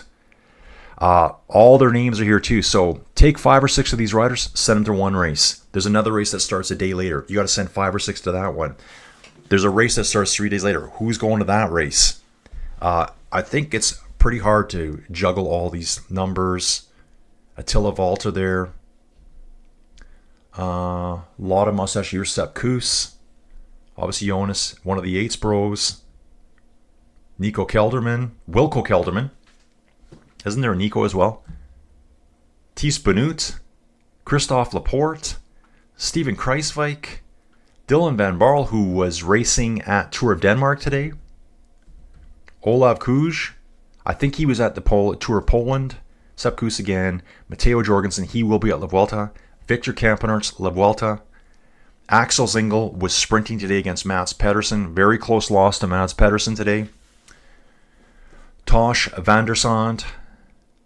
All the names I know. Okay, Attila Valter we know well. Thomas Gloag, this dude right here, he's racing right now. He is at this event today. I'm sure a few of the other ones are that I don't recognize right now. This dude. I think he's third place overall right now. Sean Utenbrooks. Probably just Sean. Ben Tullett, yeah, we know that name. Eduardo Affini. This guy, great time trial. He had a really good time trial at the Tour de France this year. Stage 5 individual time trial. Julian Vermote. Julian Vermote was at the Tour of Denmark as well. Guys, it just goes on and on. It just goes on and on, doesn't it? Got to make sure my stats refresh. 1 minute, 20-second gap now. Yeah, guess who's back? Shady's back. Back again. Swoosh Kid. Will they have the start list ready by Monday for the Vuelta España to do a preview show? Dude, good question. I do jump in and out. Guys, Czech Tour right now, I am seeing some action at the front of the peloton. There is a group of riders trying to get away off the front. They're trying to spice it up now. We know there's 4 riders down the road. But Swoosh Kid, love the question, dude. Thanks for triggering me to do that. There's 5 riders trying to get off the front. One of the climbers, Karibo Kostansky. Wow. This is showing this to me. Nah, they're showing head of the race graphics, but I think we're looking at a small group trying to take off from the peloton. I'll get back to that once they figure out what they're doing there. Let's go over to La Vuelta a España. Guys, it's going to be massive. This will be the hardest Grand Tour of the year, right here. Forget the Tour de France, forget the Giro for now. They'll be back next year. Now it's time for Vuelta. Brutal climbs. So this is what we got here. Swoosh Kid, what you'll find is they won't let it out of the bag until the very last second who's going. And I honestly believe that's kind of how it works. They don't know sometimes. Okay, let's go through. Let's rank them all. I'm sure the DSs and the coaches are sitting around every day. Let's rank the team. Who can race? Who can't race? As you can see here, Richard Carapaz is the only guy announced for EF. Alpecin de Koenig, I'm seeing a name right here. Robbie Gies here, he was racing at Tour of Denmark today. But yeah, Lorenzo Fortunato, probably going to be the team leader for Astana. He raced at Vuelta a Burgos earlier this year, a week and a half ago. Harold Martin Lopez, I believe, is quite the climber too. He was at Burgos, finished 38 there. If you look at Fortunato, I think he finished 3rd at Burgos. He got 2nd in the GC. Wow, I've forgotten that already. 2nd in the GC to Isaac Del Toro at Vuelta a Burgos. Take a look at Richard Carapaz. He's back in action. Remember, he was supposed to ride the Tour de France. Didn't, had some kind of stomach illness. Will be back representing EF Education Easy Post. Yeah, it's kind of like, I'd love to see full teams, but I've seen some that are like only popping up like a couple days before. But just a quick little glance at them all. Remy Cavagna here. Guillaume Martin. David Gaudu. He hasn't been in action for quite a while either. Okay, he was just racing Tour de l'Ain. I think that would probably be his first big race back. Did the Giro and then disappeared for a while. So did a 2.1 race. 39th overall. I think that race is over too. Yeah, it's over. Here's a big name. Felix Gall showing up for Decathlon. 5th place overall at the Tour de France. Going to La Vuelta. Egan Bernal's going for Ineos Grenadiers. Kwiatkowski. Filippo Ganna. Just looking through all the team guys. Nairo's going. Nairo, I think, bombed out of Vuelta Burgos, so I'm not sure how he'll do. Lidl-Trek here, guys. Mads Pedersen's going. Evan, where are you? So Mads Pedersen's going to Vuelta. Giulio Ciccone, who won the final stage of the Vuelta of Burgos just this year. Let's have a look to confirm that. Got 1st place on stage 5 of Vuelta Burgos, the hardest stage of the race, up Lagunas de Nelia. 5th place in the GC in that one. Red Bull, and they're also bringing Theo Gegenhardt. It's been a while since we've seen him at the top level. Ooh, Soudal Quickstep. Here's VPP. We talked about APP yesterday. Valentin Pariponch. Did he win the stage at the Mont Ventoux? He won the stage at the Mont Ventoux. Montpellier to Mont Ventoux. Big breakaway there. 86 kilometers by himself out front. Very good climber for Soudal. Mikael Landa's going. Hopefully he has a good race. Red Bull Bora Hansgrohe here. Look at this. Pellizzari's going. Just had a really good ride at Vuelta a Burgos. 4th place overall at Vuelta a Burgos there. Good climber, young dude. Let's go, dude. Picnic's not giving us much. Here's Team Visma. It's funny, the 2 most powerful teams are just dropping both their riders.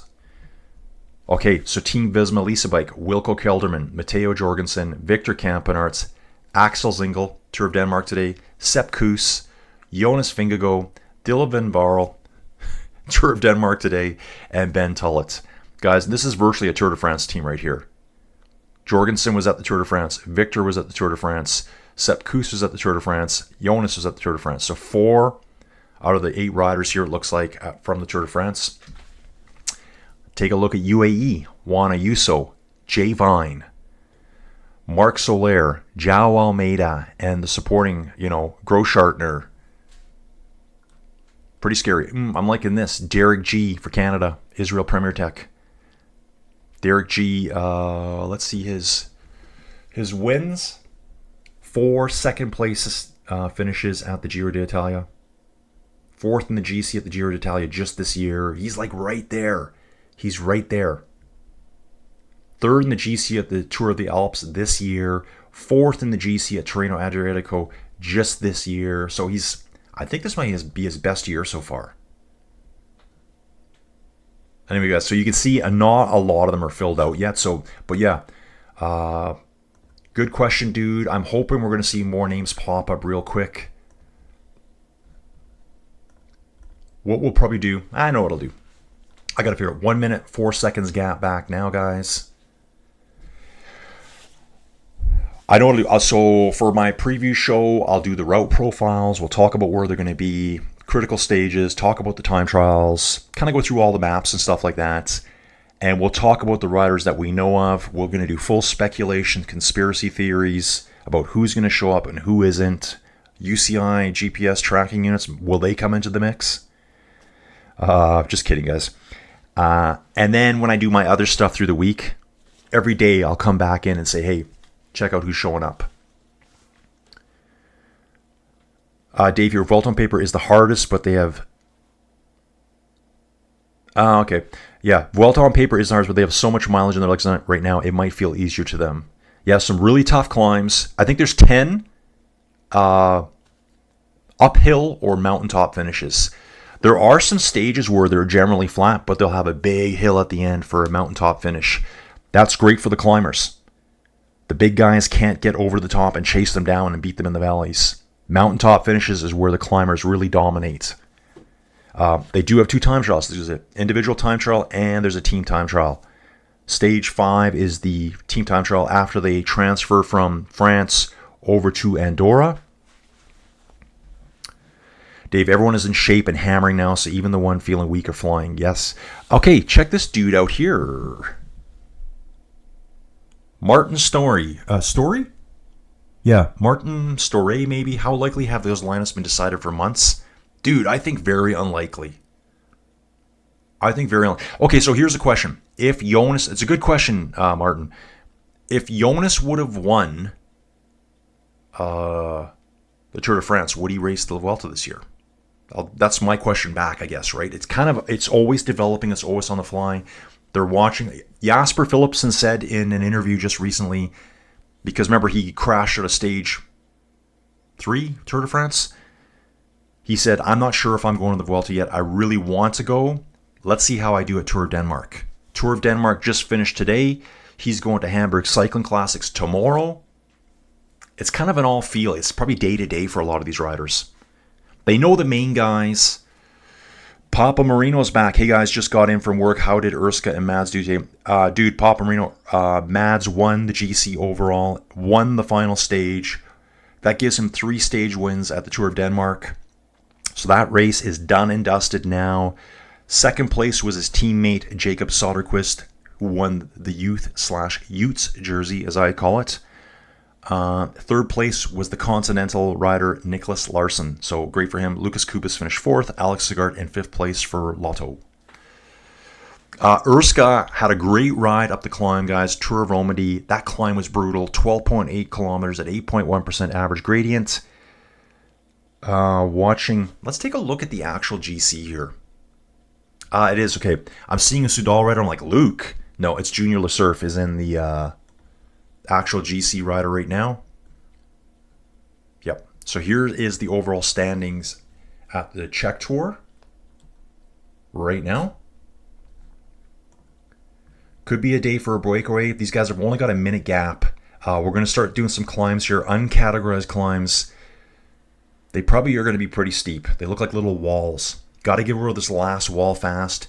And then you've got 28 kilometers to the finish, roughly 30 kilometers to the finish. There's a chance. So you're saying there's a chance. I am. It's just a long straight drag here up this road. I think the helicopter is going to pull out here and we're going to see the Peloton right behind them. And there they are. Yeah, they can see them now.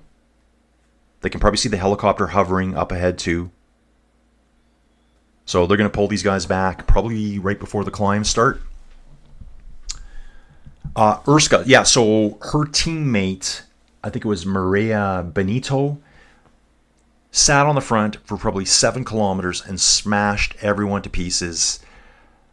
The entire Peloton was shredded. Remember, there's only 63 riders left in the Peloton because of the elimination of 5 teams yesterday.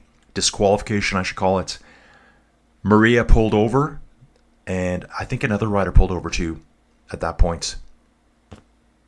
Was it Steph? I think it was Steffi. Maybe it was Steffi Hamberlin, I think is her name. Those two were shed out the back. That left 3 riders up front. Yara Castellan, Urska Zigart, and Elise Chabet. At the end, Elise Chabet was able to outsprint Urska for the win. So, really exciting race, but I think Urska's leading overall right now. I believe so. Paula Blasi finished a ways down, so lost her first place in that.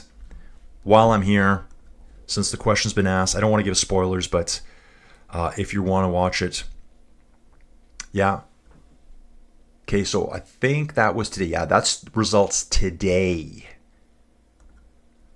We want the actual GC. GC after stage 2. Yep, Urska. 8-second gap back to Elise Chabet. 13-second gap back to Yara Castellan here. Then almost a minute back to Paula. So it's these top 3 that are be fighting for tomorrow. AG Insurance Soudal, FDJ Suez, and Phoenix de Koenig. The big teams at the front for tomorrow. Early start again, guys. Early start again. I think tomorrow might be even earlier. So I kind of look at the stages like the Tour of Romandy stage. The first half was basically flat. The first, actually 80% was flat. There were 2 Category 3 climbs, but they weren't hard. They were short. I tried to time it so that we're not just sitting there and watching there on the flats. 1 minute gap here, guys. 42 kilometers to go. Yes, exactly. Awesome for Mrs. Poggy. She looked really, really good out there. Elise, I said when I was watching it, I think Elise looks a little bit more powerful to me. And I bet you I can look up their weights. And sometimes I feel weird about doing that because it's the women. They don't like their weights known, but it's out. They're pro athletes. I keep saying that. They're pro athletes. Let's not call the women. They're pro athletes. Shabby looks like she carries a little bit more mass on her body. She just looks a little bit more powerful to me. And was just able to basically have a more explosive kick at the end and out-accelerate Urska. Yara actually came back after Urska as well. Yara closed up the gap in probably the last couple 100 meters. Yara did a really good job of just hanging in there. After she cracked out the back, and that was from an Urska attack though, Yara just sat there watching them the whole time and did not get dropped anymore. In fact, pullback time, I think her gap back might have been upwards of 10 seconds, and she pulled back to within 3 of Erska at the finish line.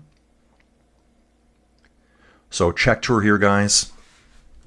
Watching this closely now. So you can see here on the left-hand side of the screen, it is going to get pretty lumpy. Lots of ups and downs, good places for Hookvaldi here. Looks like a good place to go over the top first, start the next climb. Actually, yeah. Yeah, that is the start of the next climb. So I'm looking at Hookvakli here. We've just went through, what town is that? PFIBOR. Pifbor. I have no idea. After you pass Hookvaldi, it's a climb. You can see it, this 3% climb. That's going to take us to the very top of this climb here, and then it's generally downhill all the way. So you want to be at the front with a bit of a gap here and maybe just hang on. I don't know how steep that's going to be, but it looks like it's a pretty good gradient downwards. Should be some really fast speeds at the end here. Average speed right now, 42.4 kilometers an hour. We've still got 300 meters of climbing to do here, guys. It's going to start speeding up once we get over the top. Guys, let's just chill here for a second. I am going to... Should I get another coffee? Well, I'm going to go upstairs, get a coffee, and see what happens. Be right back. Give me probably a minute and a half.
Okay, riders, we are back. That took me a little bit longer than I thought. We do have a fresh cup of coffee, though. Let's take a look at the situation here, guys. 53 seconds on screen right now into the breakaway. Cresting the first little bump. It's 3 little kickers we're going up here. But yeah, Martin, good question here again. I just thought about that walking upstairs. Obviously, in advance, it would be like, Jonas, what's your goal this year? To win the Tour de France. But I think sometimes things change on the fly too.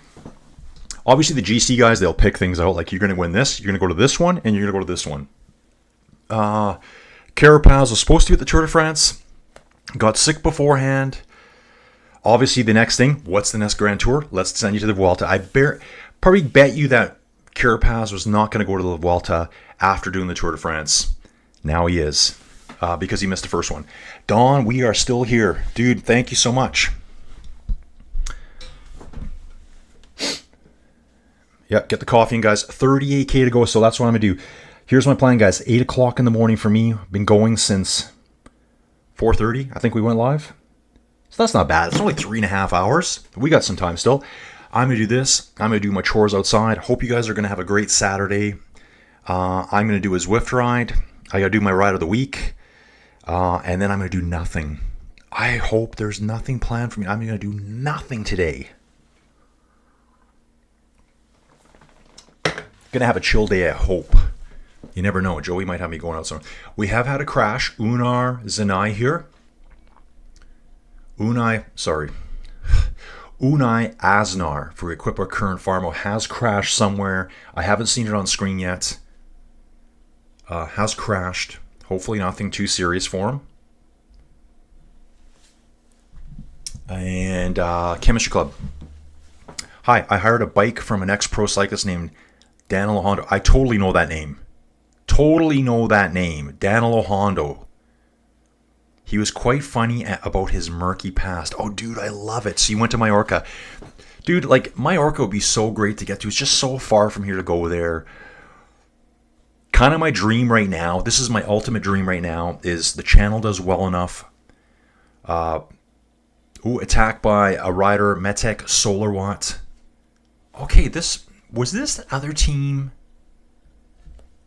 in the Peloton? So that's in the Peloton. I think this other team might have been at the Tour of Denmark too. I think. Could be wrong about that. Danilo Hondo. Totally, dude. Totally remember that name. Dude, while we're at it. This is fun, guys. I love this. This is fun. You ask and you shall receive. Let's search up Danilo Hondo. Who else remembers that name? Danilo. Sorry, guys. I can't type in the dark. It's so hard. Danilo. Wow. He must be quite a way back because he's not showing up yet. Sorry, guys. Again, I'm typing in the dark. It looks bright in here. It's only on my face. There's Danilo Hondo right there, dude. Okay, so he retired way back in 2014, and he was racing for Trek Factory Racing, Radio Shack, Leopard, Lamprey. This guy's 51 right now. Still a young dude. Wow, check this out here too, guys. One of his last races, August 24th, way back in, is that 2011? Sorry, 2014, was the Cycling Classics Hamburg, which is a race that's on tomorrow. His 4th last race he ever did, the Eneco Tour, I don't even know what that one is. The Tour of Wallonie, that's still around. Giro d'Italia. Let's see his best. He's won 2 stages in 2001 at the Giro. Yeah, those are the dark years right there. 2 stages at Volta a Catalonia. 2nd at Milan-San Remo. 4 second-place stage finishes at Giro d'Italia. Like, this guy was right up there. Right up there. That's a name I'd completely forgotten about. So that's cool. So he is now, doing bike tours in Mallorca? Chemistry Club. So it sounds like Danilo Hondo is renting out bikes in Mallorca. Or maybe you stumbled into him and you just borrowed his bike for the day, which would be extra cool. 4 riders still out front. Yeah, here it is. Joris Renderink. This is the Matec Solar Watt rider here going up front. 21 years old from the Netherlands. Ooh, 59 kilograms here. At the Czech Tour, he sits 35th overall right now. These are all our future superstars, guys. These are where all the future superstars come from. Actually, what's hilarious is I'm watching Joris right here, right now. Predominantly blue, darkish jersey. Maybe it's black with blue accents. He wears a yellow helmet, rides the BMC bike. Okay, I gotta get that locked in. Just out of the blue a few days ago, it showed Mr. Poggy riding on his Continental level team. I forget the name of the team. Yeah, and I think the video was like 7 years old. So it would have been like 2018. The next year he shows up in the World Tour. I think 2019 was his first year. Dave sorting through bike parts and tools as we speak. I didn't know I had so many pedals. Dave, you got that bike shop. Dave's house is like a bike shop. Who's got the most bikes here? Guys, I've only got three. Okay, I got a cyclocross bike. I've got a full TT bike. I've got a really good aero road bike. I have a beater mountain bike outside that I don't even know where it is right now. It's just rotting out there in the barn. Dawn, 51 and 3. Dawn, we'll have to celebrate that during the Vuelta a España. We'll have a special Dawn day. Chemistry, he's got a bike shop in Cal Dior. Okay, dude, I don't even know where that is, but awesome that you met him. Yeah, dude. So I never would have remembered that name in my lifetime, I don't think. But as soon as you said it, yeah, totally remember him. So, yeah, In the Dark Days. I started Wheelman yesterday, guys. That's a book. It's an investigation into the whole doping conspiracy. I think it's from 2012. It's an audiobook. I listen to most of my books now through audio, even though some I buy just like I like a hardcover. But it's read well outside of the pronunciation of the names. Like Thomas Vogler, like it's like the way they say it. It's like, no, it's not said like that. They get pretty good voices, and they don't know how to pronounce the names properly. I guess maybe like me. Yeah, so Dawn, we're going to have a birthday party for Dawn. 3 weeks during La Vuelta a España. Hopefully it's a stage day, Dawn. We'll have some birthday cake for Dawn. Dawn here, 3 bikes, 2 road, 1 mountain bike. Does a spin bike count? Sure, it counts. And you have a dirt bike for kicking around. Oh, for like a motorbike.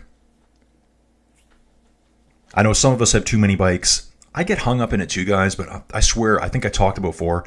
Someone on Facebook posted a picture of Julian Dean. You guys might remember that name. I think he was an Australian, maybe a New Zealander.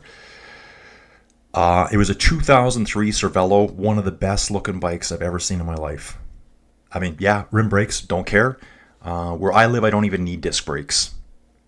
I don't ride in the rain, and I'm not going down mountain passes.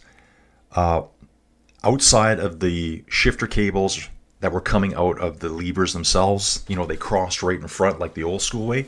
Probably one of the best looking bikes. I'm going to find it today for sure.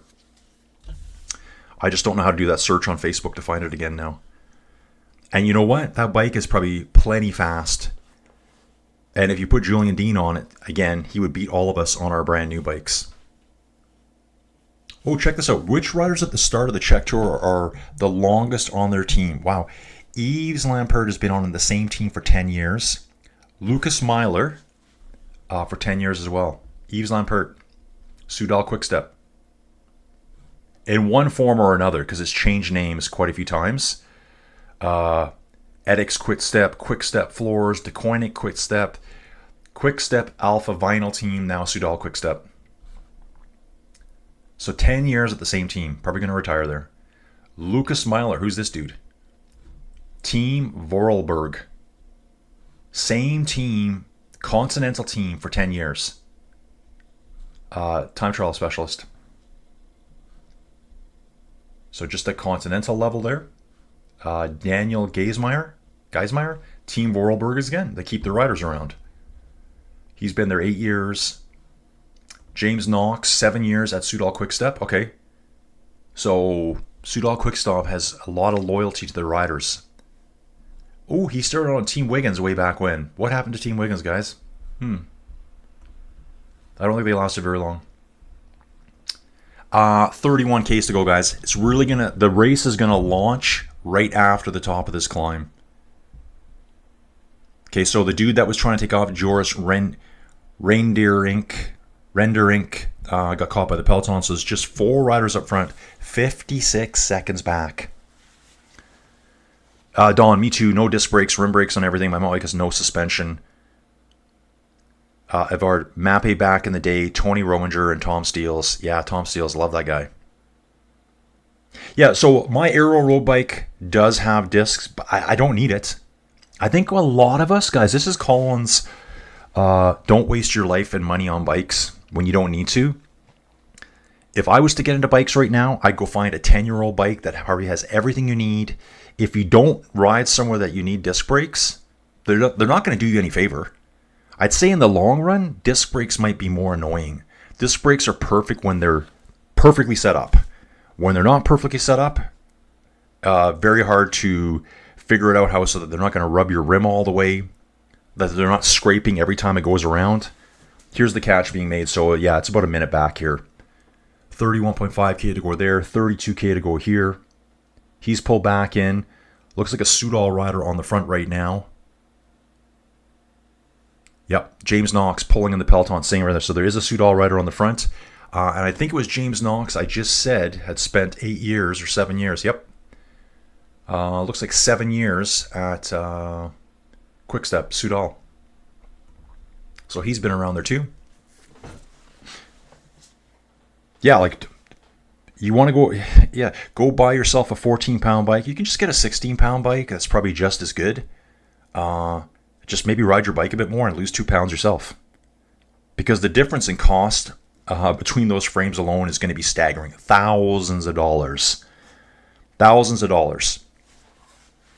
Wheels are a really good upgrade. Do you really need them? Depends what you're doing. Yeah, right there, Dave. And if your wheel isn't mounted perfectly, the squeal is real. Yeah, so disc brakes can be quite annoying. You need to bleed the lines on your disc brakes, like your car. Yeah, exactly. Rim brakes are so simple. And it seems like for how many years they rode rim brakes, no problem at the Tour de France. Oh, and guess what? Down the exact same hills. Yeah, there's safety in the disc brakes.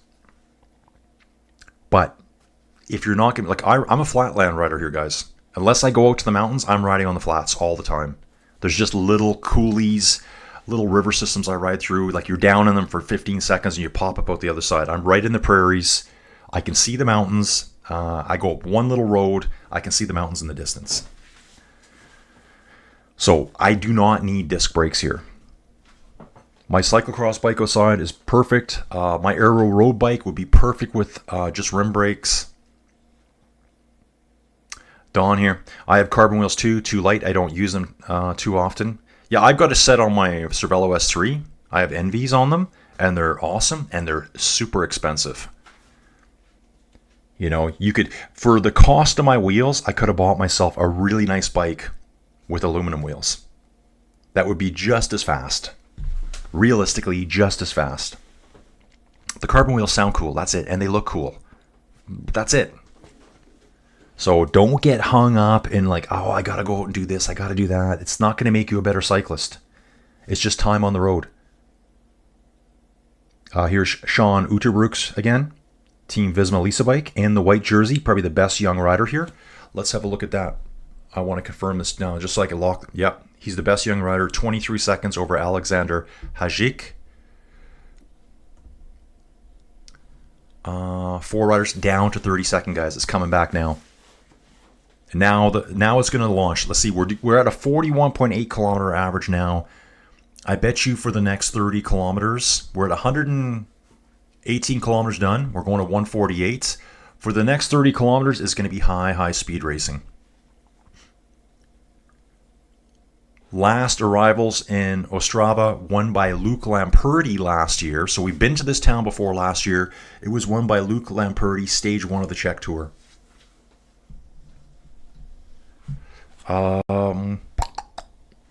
Dave can get a set of really well-built rails that feel so good, and they will cost you less time. No need to true after every ride.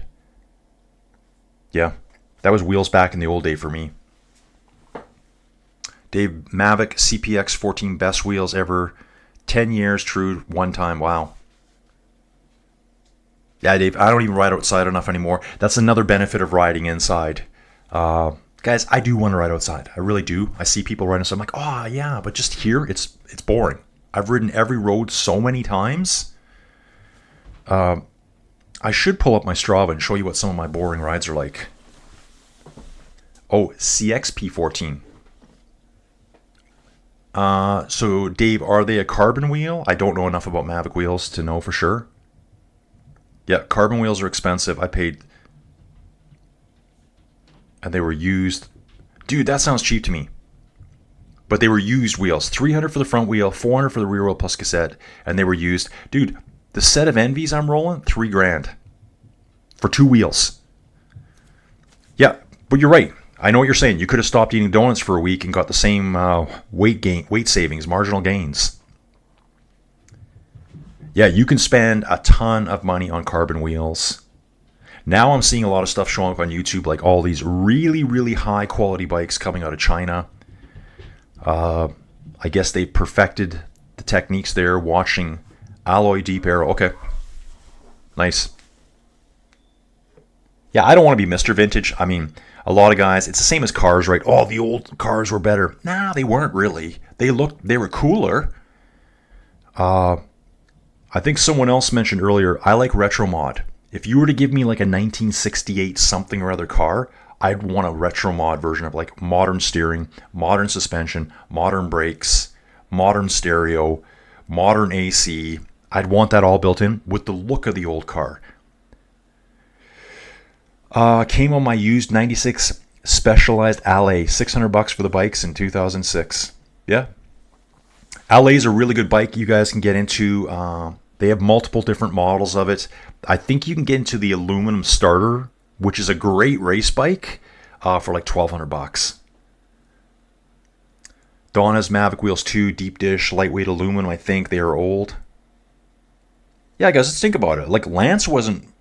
I don't know when carbon wheels started exactly. I don't know that for sure, guys. But when Lance and Bjarne Riis and Jan Ulrich were doing their time trials in the mid-90s, okay, yeah, Bjarne was 96. Yeah, he was 96. Ulrich was 97. Then all those battles, they weren't riding carbon wheels. And they were like rockets out there. We wouldn't stand a chance against them. Carbon wheels, carbon frames, carbon this, carbon that, disc, they would still destroy us. Yep, Fab Cycling, you could spend a ton of money on wheels. I have a pair of rim brake head Ardennes black and they cost over $1,000. Yeah, I looked into mine, $3,000. And I think that was $3,000 US for these Envies. I think Envies is, guys, and I don't know enough about wheels. I know Envies are US made. I think they're all made in the US. So you're paying for the premium. And obviously, when it gets sold as a premium item, you're probably paying too much as is. You do get the comfort of knowing that it is an actual real wheel made by them. The bike shop down the road was telling me, and I did a lot of research on it, Specialized has a team that goes out looking for fakes. Specialized looks for fake Roval, I think that's their bike brand, wheels, and will test them and say, yeah, this is a fake. And they show the test to show why you should spend triple the price on their wheels. They put them under stress tests and show these carbon wheels shatter. They just rebrand them. It's fake. Mavi Open Pros on my Torelli. Yeah, I don't even know what this is. Mavic Open Pros on my Torelli. I'd have to look that bike up. Yeah, so I'm Cervelo. I have a Look TT bike, which is deadly fast. Even though it's old school, it's full Jura Ace. It's mechanical shifting. You get into that position and you're flying, man. You are flying. Super cool bike. I think it's my favorite bike, and I've ridden it a handful of times. Yeah, if you can find a good local wheel builder, they will really take care of you. Okay, good to know. 4 riders still up front, guys. 30-second gap. We got 24 kilometers to go. Speed is going up now. It was 41.8 at the top of that last bump. We're currently up to 42.3 k's an hour average. To bring it up half a kilometer an hour in maybe 6-7 kilometers, that's a lot. So their speed has significantly increased now. Soudal on the front, protecting Junior LeSurf here. Looks like Junior is riding... Where is he? Okay, I think that's him back there in 10th place. 9th, 10th place. Attacks coming out of the breakaway. One guy going off the front. Having a look back. Who is that? Here it is. It's Luke Bettendorf. Riding for a team called Hrinkau Adverix. I destroyed that name. Sorry. Continental team. Hrinkau Adverix. Luke Bettendorf from Luxembourg. Looking at his stats here. Okay, 6th at the National Time Trial Championships. And he's gone up the road, guys. He's gone. He's left those 3 behind. They look like they've resigned to the fact that they're going to be caught by the Peloton. And this dude's trying to go for it by himself. It's a good time to attack, too. Attack right before the Peloton catches you, and they might forget about you out front. Now, there is a reaction here. One rider out of the 3 is going, wait a second, we can still do this. And now the other 2 react finally. They're going through a bit of a roundabout here, but Luke's up the road now. It's only a 5-second gap, but I think it's bigger than that already. 3 riders are trying to chase him back on now. Kind of makes you wonder, why didn't they do that right away? And now they're sitting up. Now they're dilly-dallying. Now the curvy swervy starting. Here we go. They're curvy swerving across the road. The dude up front doesn't want to do any more pulling. He's like, look, help me out here. They're all looking at each other. Okay, I thought there was someone broken down the road, but not. Yeah, so that's Matus Okay, they say it's Katus Konstanski. He did attack, but it's Luke Bettendorf is the one that's out front. Dave loves mechanical shifting stuff. Less to go wrong, easier to fix on the road, exactly. Soudal looking after Luke Lamperti for the sprint. Yep, they're all on the front there. Luke Lamperti for the sprint, Junior LeSurf for the overall GC. They've just came through the same roundabout now. 30-second gap, 22.4 kilometers to go. Average speed now, 42.4. Yep, Soudal on the front here. Looks like there's an Astana rider there too. That must be Astana development team. It is. Astana development team's at the front. Another attack here out of the 3 riders. One rider just gives up right away. 2 of them are going. So there's 4 up front. One riding solo. We got a duo and then a guy riding solo. He looks like he's thinking about going after him, but I think he's pretty much had it. That's probably Casper Vandervood here. Just by the color of his jersey. Medic rider here. He is back on though. He pulled him back. He's back on with them. Yeah, they ride BMC bikes, I think.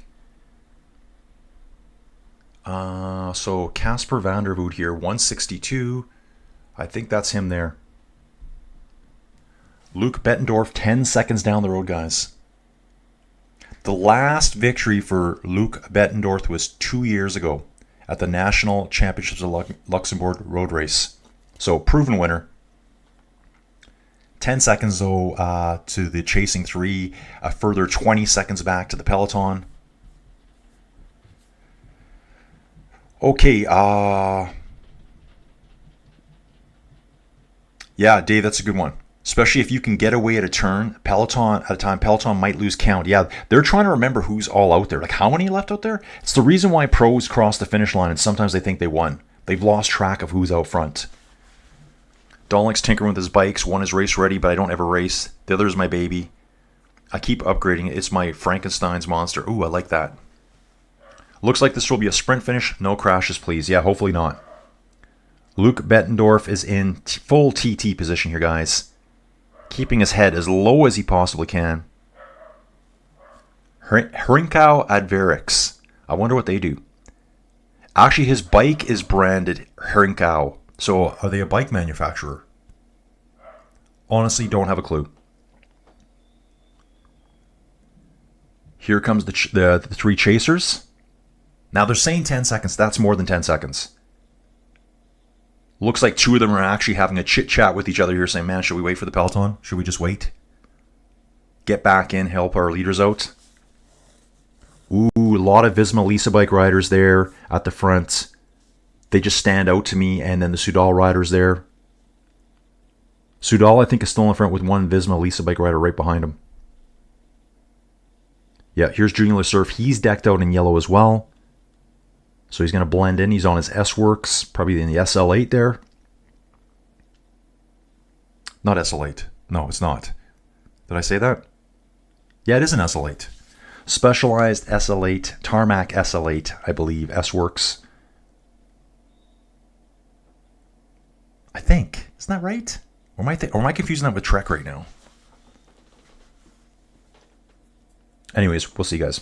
Bikes are bikes. Okay, 42.4K an hour, under 20K to go, guys. Luke Bettendorf has got a 30-second lead over the Peloton. We just passed through a small town called Friedrich Mistek. Two dudes were born here, Joseph Cerny and Vlastibor Konichi. I don't know who that is, but Joseph Cerny is in the race today. Said he was born in 1993. He's in this race today. Here he is. He's been with Decathlon for 5 years. Quick Step, Soudal. So it's that's a Soudal history of them there. Okay, we're going to bounce back here, get back to the race, guys. Going to do a quick little check here. 19.3K to go. Says there's still 33 meters elevation. There's a couple little rimples at the end of the course here. Actually, the very finish might be just the slightest little bump uphill. And here's the Peloton catching the remnants now of the breakaway. I think this is Dominic Robert just got caught. I think they're all back now. It's not showing it yet, but I think they're all back. Soudal pushing. Hang on, let's check the weather out here. I know it was quite hot across Europe. 28.5 degrees max temperature today, 35 degrees Celsius. So I'm not sure if that's going to be later in the day or it's already happened. Yeah, here we go. So the three riders, the remnants of the breakaway have now been caught. It's just one lone warrior out there. Luke Bettendorf for Hrinkau Adverix. I need a bike. Just kidding. Yeah, I should look them up quickly. I'm going to look them up afterwards. Hrinkau Adverix. Just checking out some museums here on screen. 14th century. God, that's crazy. So this was built in the 1300s. Canada? Yeah. First Nations people, that was all. That's all we had here. It's insane to think about that. You guys were building castles and stuff over there. And the rest of us hadn't even got here yet. There were people here, though. I am seeing two... Oh, this must be... There's still two survivors. They're being caught now, too. That's kilometer 19. Okay, so this is behind a little bit. Actually, it's 500 meters back. I think they're just surviving. They just said the Peloton's caught them, but they're right there. Team Visma Lisa bike. That's the Astana development team right behind them. Soudal sitting on the front. Ooh, who's this coming through here? I got to figure that team out. Looks like their entire team is lined out there. Looks like there's 3 or 4 teams doing the majority of the pulling at the front here. Yep, so those two have just been caught now. It says 1 minute ago. They were just caught. That makes sense here from what I'm seeing. Soudal has like 90% of the riders on the front. Visma Lisa bike are kind of like intermingling with them. Oh, you can see the gap. Yeah, you can see them now. Dude still holding 35 seconds. Riders pulling in the Peloton. Gil Gelders and James Knock for Soudal Quickstep. They want the win here today for Luke Lamperti. Let's go take a look at Luke here. I think I highlighted him a little bit yesterday. Luke Lamperti. Full sprint. Big sprint out of this guy right here. He's already got one stage win. He's already got the confidence to win this. There's that Gastown Grand Prix I was talking about. A classic early in the year got a second place. This is way back in March. All those Belgian classics. Belgian early season races here. Second place there. Another one Pro Series race. Third place. So he's right at the front for the sprints. So Soudal wants another stage victory today, guys. Can they get it? Can our time trialist stay away? This is the gap here, guys. Going to be heading through a little small town called Paskov. I'd say there's a very, very low chance he's going to stay away because 30 seconds, 15K to go, they can pull that back in about 2 kilometers if they want it right now. They're just letting him dangle. They don't want to waste too much energy before we really get the sprint trains firing. Enjoy your coffee, guys. I hope you guys enjoy your weekends too. I hope you enjoy your time here with me. Let's keep rolling, folks. Let's keep rolling. Please like the video on the way out. I think it's the OG people here watching, so it's the real supporters. 100%, and then we're going to give out the love hearts to everyone here. Love everyone being here, guys. Currently 15.2K to go. Going to start getting antsy here. Probably right around 10 kilometers. Still hovering at 30 seconds. Is it really 30 seconds? I'm looking at it here now. Let me have a good look over here, guys. Again, data screen, it's too bright. Chat screen, not bad. This screen, perfect. Yeah, it looks like there's like 3 teams pulling out the front and the blob of the Peloton just lurking behind them. Soudal doing all the work on the front. 1 Visma rider, then the entire Visma team. And, yep, entire Visma team there. There's a white jersey in there too. Who's the white jersey right now? Who is leading the Utes competition? It is Sean Utenbrooks. Okay, that's why he's not in yellow, because he is Team Visma Lisa bike. 30 seconds now. Looks like 5 seconds has been pulled back. Trying to have a good look at them here, guys. It's currently 8:30 in the morning for me. Looking at all these more incredible job offers I'm getting. Oh God, this guy's such a weirdo. Yeah, the gap's back there. The guy up front, Luke Bettendorf, is not giving up. He's going to make them work all the way to pull him back. 2 Soudal riders, Visma Lisa bike, then 3 more Soudal riders. Visma Lisa bike comes, and Junior Le Surf is mixed in with the Visma Lisa bike riders right now. 14K out. Yep, 14K here, 14.2 over on the data site. Really got to get that screen turned down. It's driving me nuts right now. Wonder if I can do it manually from here. I've tried before and it didn't work. So I've turned my brightness down all the way and nothing changes. I turn my brightness up and nothing changes from the keyboard. I don't know why it does that. I tried figuring this out a couple weeks back. It's just the way it is, guys. Morning coffee cycling with Colin, or can we call it Colin's coffee cycling chat? Wow, T. Royven, it's 8:30 here, 6:30 at night, and it's already dark. Dude, it's your winter. It is your winter, isn't it? Well, what is it for you guys? No. Yeah, it's our summer. Well, it's not really winter. It's like, is it for spring for you now? Yeah, it's your spring. I think you're just going into spring there, T. Royven, in Mauritius.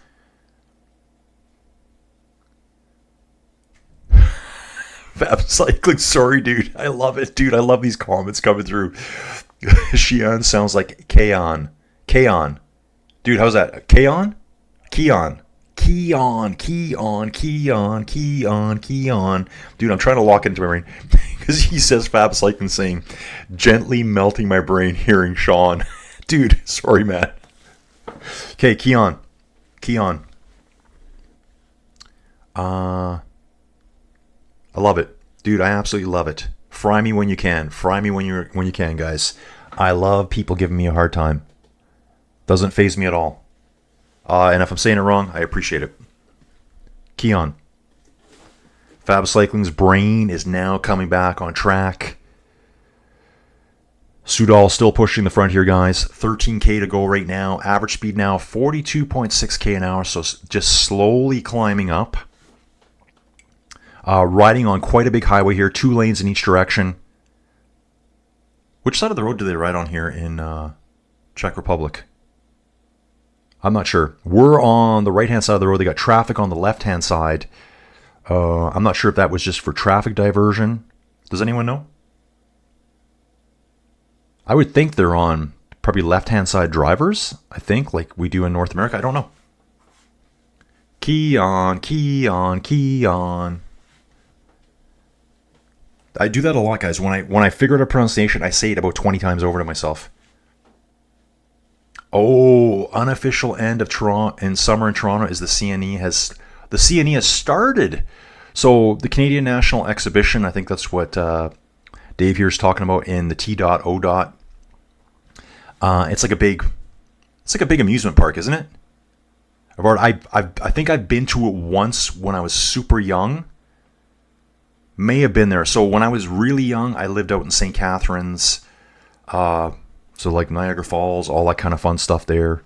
Yeah, the front dude who's still out front by himself, 26 seconds, his bike is branded Hrinkau. So I don't know if it's like a Czech brand bike. Let's see where they're from. Let's see what this team looks like it's based out of. Hrinkau Advarix right here. Okay, mostly Austrian riders.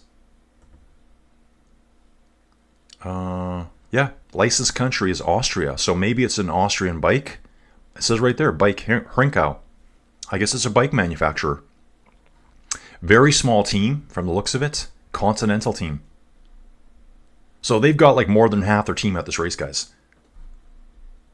Smaller team, smaller budget. But the pros come up through those guys, right? All our World Tour guys came up through these teams.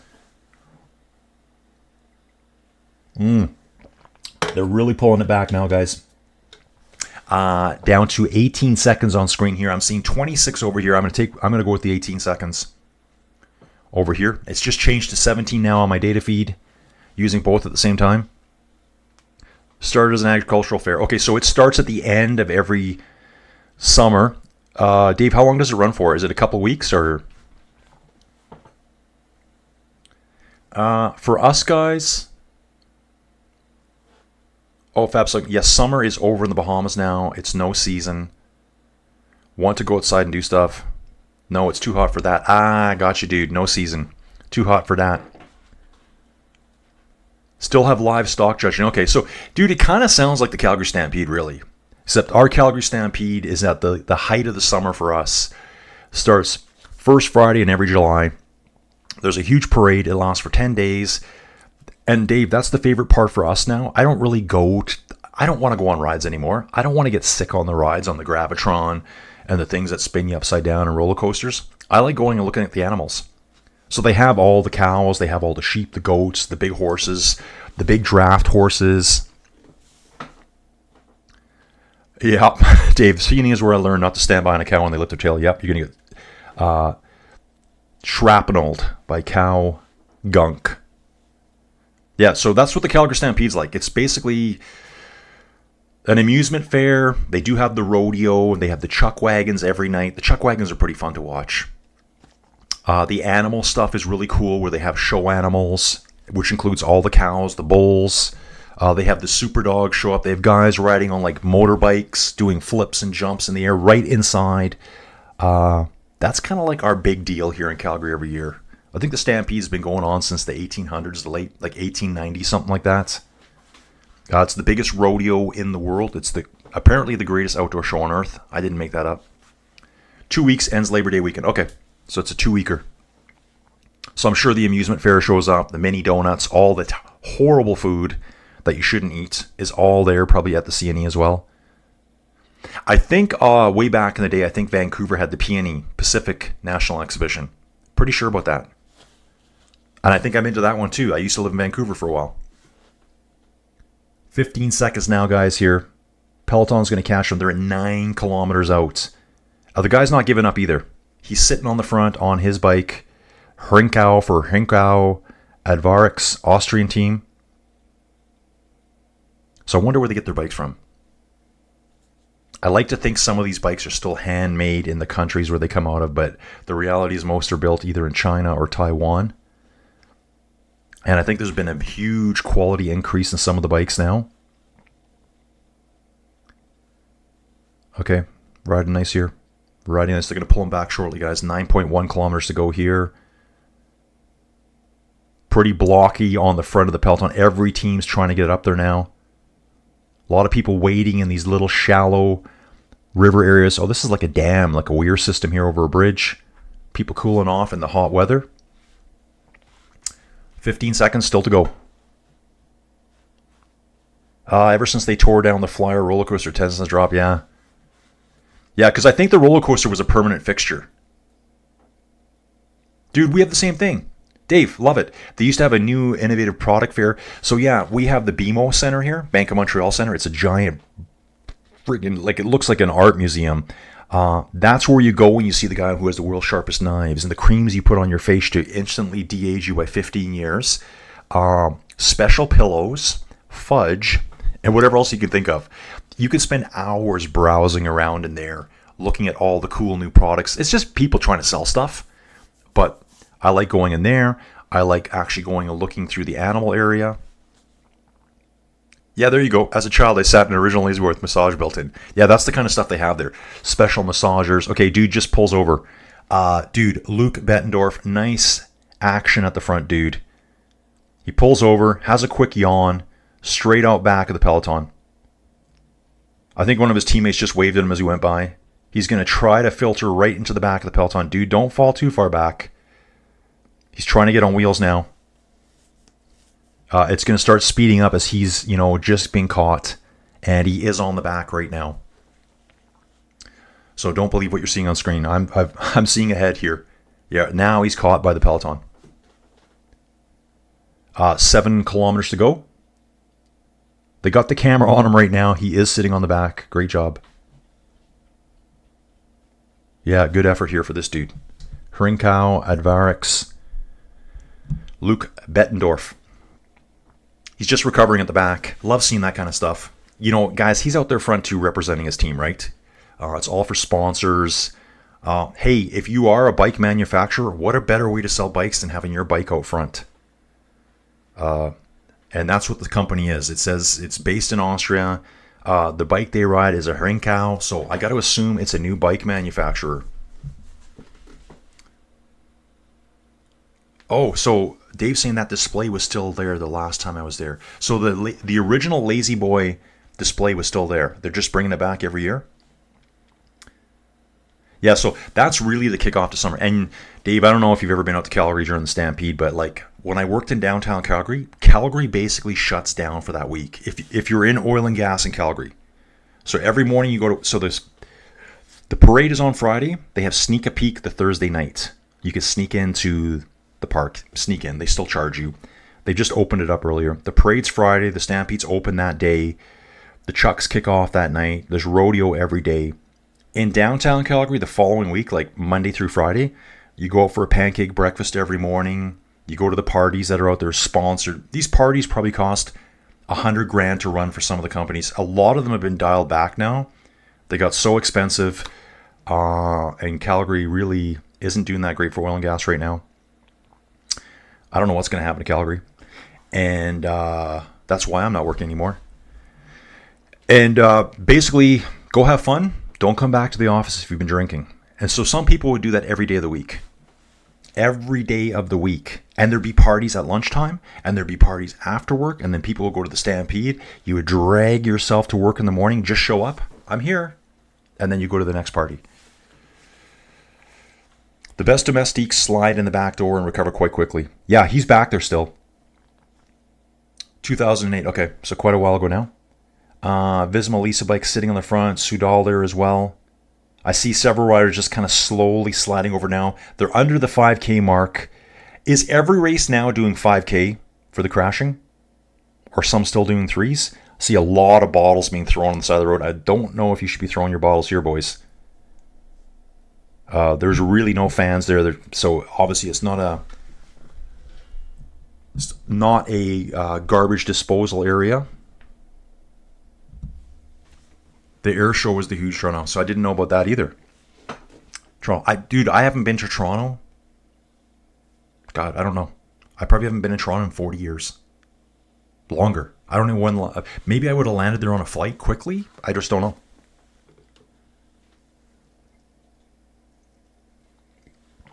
So I would have been in Niagara Falls like, I don't know, 76, 77, 78, something like that.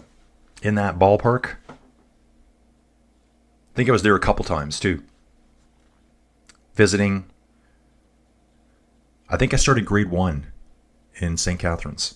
And I was only there like 4 or 5 months. I was that kid that went to like 20 different schools, got dragged everywhere. Okay, teams are now getting organized, guys. Teams are getting organized. Kind of like big blobs on the roads. There's a big open section in the middle of the road, deciding which side of the roads they want to ride on. Where is Soudal right now? I'm looking for Luke Lamperti. Riders are already pulling off too. The guy was almost cycling across. Okay, there's Soudal on the far left-hand side of the road. Getting organized, guys. 3 kilometers out now. Voster's at the front. Soudal's at the front. Profile of the final 3 kilometers. Wow, that looks quite dramatic, doesn't it?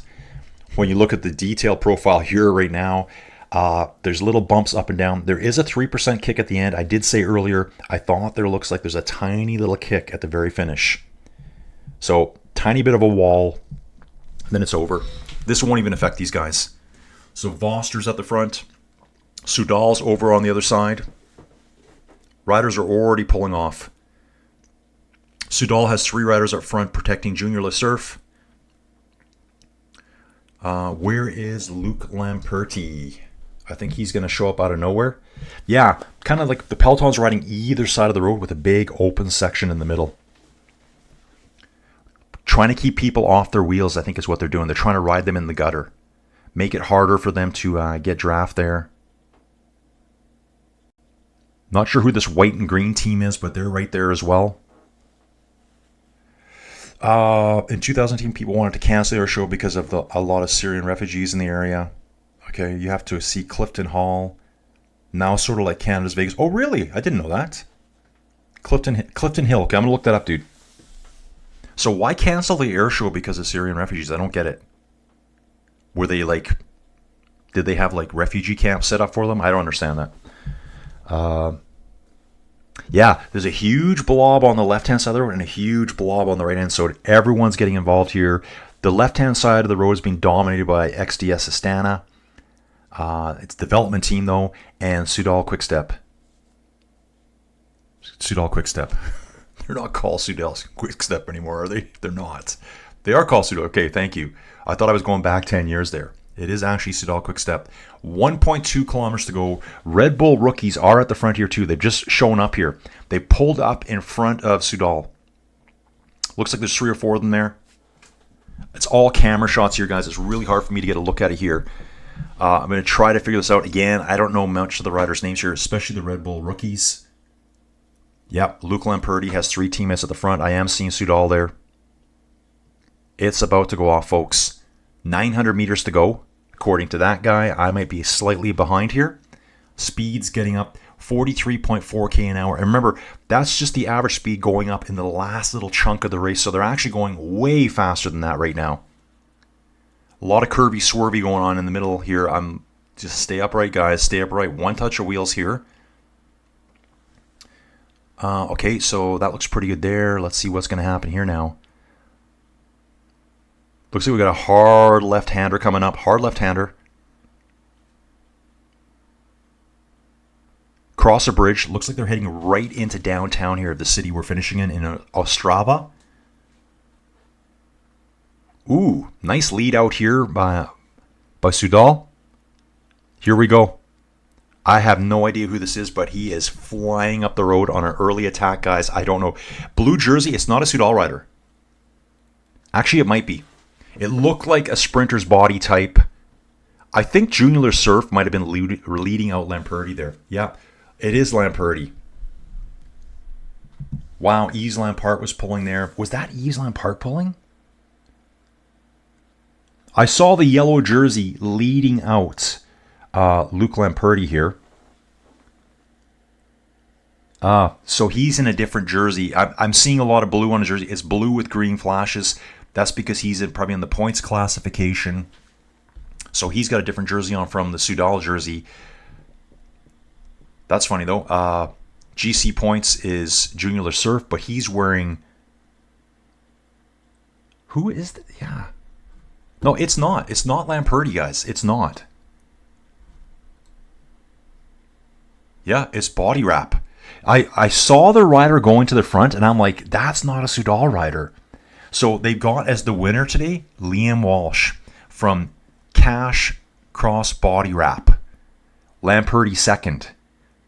So I'm looking at the jerseys here going, okay, he's in a bunch of blue. Is that Soudal? It doesn't look like Soudal. Is Lamperti wearing a different jersey? Which I think he would be today.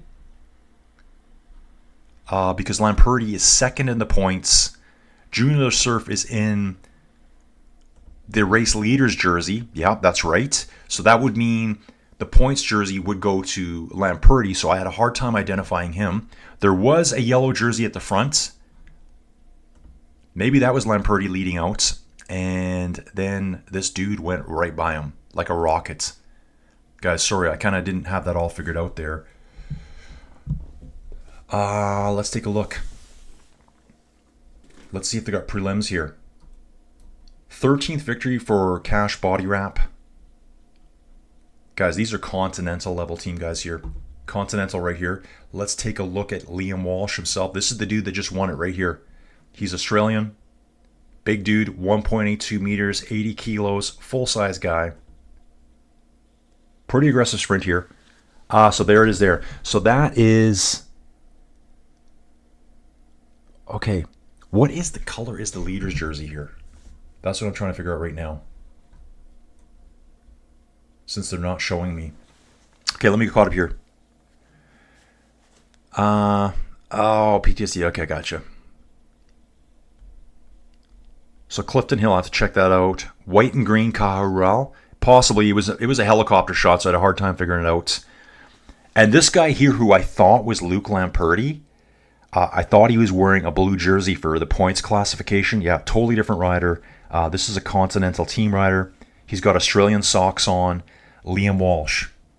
2 career pro wins. So I'm watching the finish again here. I think Luke Lamperti's wearing the yellow jersey. I think that's their points jersey. He's not in the lead of the race. Junior LeSurf's in the lead. So at first to me it looked like Junior LeSurf was leading out a Soudal rider.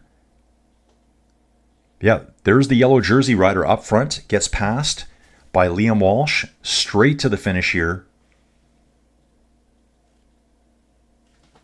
And how did that finish go? So that must have been Luke Lamperti there going for... Yep, second place. I think Lamperti got second place today, guys. I need to go through this quickly, guys, so I can get my brain working here. Preliminary results. Yeah, it was. So Luke Lamperti is wearing a yellow jersey. So that kind of threw me off there. I thought that was Junior LeSurf leading out Soudal, who was in blue. All that blue is Liam Walsh for Cash Body Wrap here. Marceli Bogoslavski comes in third. Nikifros Arvantiu looks like a Greek rider for Team United Shipping. And we got a Team Vorarlberg rider here, Alexander Konashev. Here's the GC. That's preliminary results. Okay, I just saw the GC. Where did that go? Actual GC, can we see this today?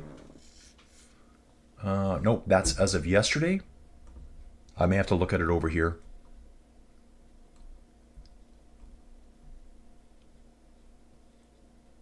Oh, wow. 5th stage winner ever for Australia at the Czech Tour is Liam Walsh. Names from the past. Damien House, and that's one that jumps out to me right away. So I don't have GC stats yet, guys. Yeah, that was kind of a confusing finish to me just with the jerseys. Luke Lamperti went really early right after the corner. And then this Conti rider, Liam Walsh, comes through, takes the win, and he launched it huge. Let me come back here, guys. Liam Walsh wins exactly. Fab Cycling. Okay, so Fab Cycling. What color is the leader's jersey? That's what, because I swear I thought I saw Junior LeSurf in a yellowish jersey too, but obviously not. I must have been confusing him with Lamperti earlier. Lamperti is in a yellowish jersey and he missed the jump. Big win for the Kiwi. Is he Kiwi or Australian? He's Australian. This dude here, Liam Walsh, that won, is Australian. I just look for the flag, the stars on the flag. If you see more stars, it's Australian. Don, good job. Yeah, Aussie. Yeah, you correct yourself. That's cool, man. Yeah, Alexei Konashev is a name I haven't heard in a while. Yeah, exactly. Okay, guys, that's it. I have no idea what color the jersey is in this race. So the general jersey here, hopefully they show me here. They don't show me. So Junior Surf right now, that's as of yesterday. I don't see any GC right now. I'm sure Junior Surf will still hold it. There would have been some time bonifications at the end there. What time are we looking at, guys? It's already almost 9 o'clock in the morning for me. So it will be time to do chores right away. I'm just looking for GC here to come up. See, that's what threw me off. Fab Cycling, thank you so much, dude. Leader's jersey is yellow, and the points jersey is a light floral yellow jersey. Easy to confuse. Yeah, I was totally lost there, dude. I'm like, who's leading out the yellow jersey for Soudal? That's Junior. But I'm like, why would Junior be leading out the sprint? He's a little climber. GC, Junior Surf, right here. It's still 4 seconds back to Alessandro. Still 9 seconds back to Kian Uterbrooks. No brain melting. 32 seconds back to Santiago Umba. Pretty much the same as yesterday, guys. Nothing's changed. It's all about the sprinters today. Hopefully we'll see the points classification here too. Waiting for that now. Nice that they actually do go down to the 20th place overall here for the GC. See if there's Nahom Araya. Well, I think they have him as Nahom Zaray. When you look at Pro Cycling Stats. Wow, another stage done, guys. I think this is a really, really good race. Czech Tour. Definitely this one's going on the list, probably priority for next year. Yes, guys, I said it. I'll still be doing this next year. So yeah, I don't know why they wouldn't have the jerseys different colors. Because I did see Junior earlier. I did see Luke earlier. From a distance, you can't tell the two apart. Yeah, here's another church built in the second half. Castle built in the second half of the 13th century. The 1200s in Canada. Grizzly bears, deers, First Nations people, wolves. That's about it. I wasn't here. Do we got any points classification coming up, guys? Points, give me some points. I'll see if I can get points here. Here's the points. Oh, here's the climbers. That's not going to change much. Nicolo Garibo got points early today on the Category 2. And we missed that climb, but that was 7.9 kilometers at 4.3%. He now has 24 points. Mikhail Schur in second. Junior Surf, third place. That's his points from yesterday, climbing up to that big water storage hydroelectric thing. Droon Slani, I think it was called. Dawn here. Have a great day. Rest of your day. Say hi to Joey Jojo. Yeah, I think she's still sleeping. She gets up early with me and goes right back to bed. She pours the coffee, drinks about one sip, then the coffee just festers all day long. Then I clean it up. So that's the climbers classification. I'm going to give it one more minute to see the points jersey, and then I'm ditching, guys. I got chores to do right now. Animals to feed. I'm going to jump on my bike probably right away this morning. If I let it sit, it's going to be noon, and then I'm not going to want to get on. So points, I'm going to look here. Yeah, no new points yet. I don't think that's correct. So I'm going to wait here for it to show up on Flow Bikes. More replays. Yeah, there's Luke Lamperti. He went from a long ways out. The guy that was coming, though, did not surf his wheel very much. He just went straight past him. Full, massive SR71 Blackbird thrusters kicking in. Okay, the GC's finally showing up there. And give us some points. Points classifications. Come on. I'm getting impatient, Flow Bikes. Big win for this dude. So they should show points now since he'll be fighting for him now. Thanks again, dude. Yeah, Chemistry Club, thanks for being here, dude. Really appreciate it. Hope to see everyone tomorrow. We'll do Tour of Romandy, and then I'll do the Hamburg Cycling Classics at the same time. So yeah, guys, just look for one stream tomorrow. That's what I'll do. I'll do the Tour of Romandy, and I'll just transition to the Hamburg Cycling Classic. The one race is a lot longer than the Tour of Romandy race. Oh, check this out. Last races in which Junior Surf wore the leader's jersey. Tour of Rwanda in 2023. Tour of Rwanda in 2024. Did not win the races, though. We will be in Rwanda this year for the World Championships, guys. I'll be doing that race, too. Thanks again. Chemistry Club here. Think about getting a Patreon account. Dude, I will. Lot more work to do, and I know. I'm not very good at promoting myself. It's just the way I am. Okay, guys. Anyways, they're still having a chit chat here. I'm gonna jump now, guys. I just want to get my day started. I want to get my bike ride in. I'm gonna see you all. It's gonna be super early start tomorrow too. Join me whenever you can. Thanks for watching. Colin, Inside Cycling World. Slap a like on the way out. Appreciate all you guys being here.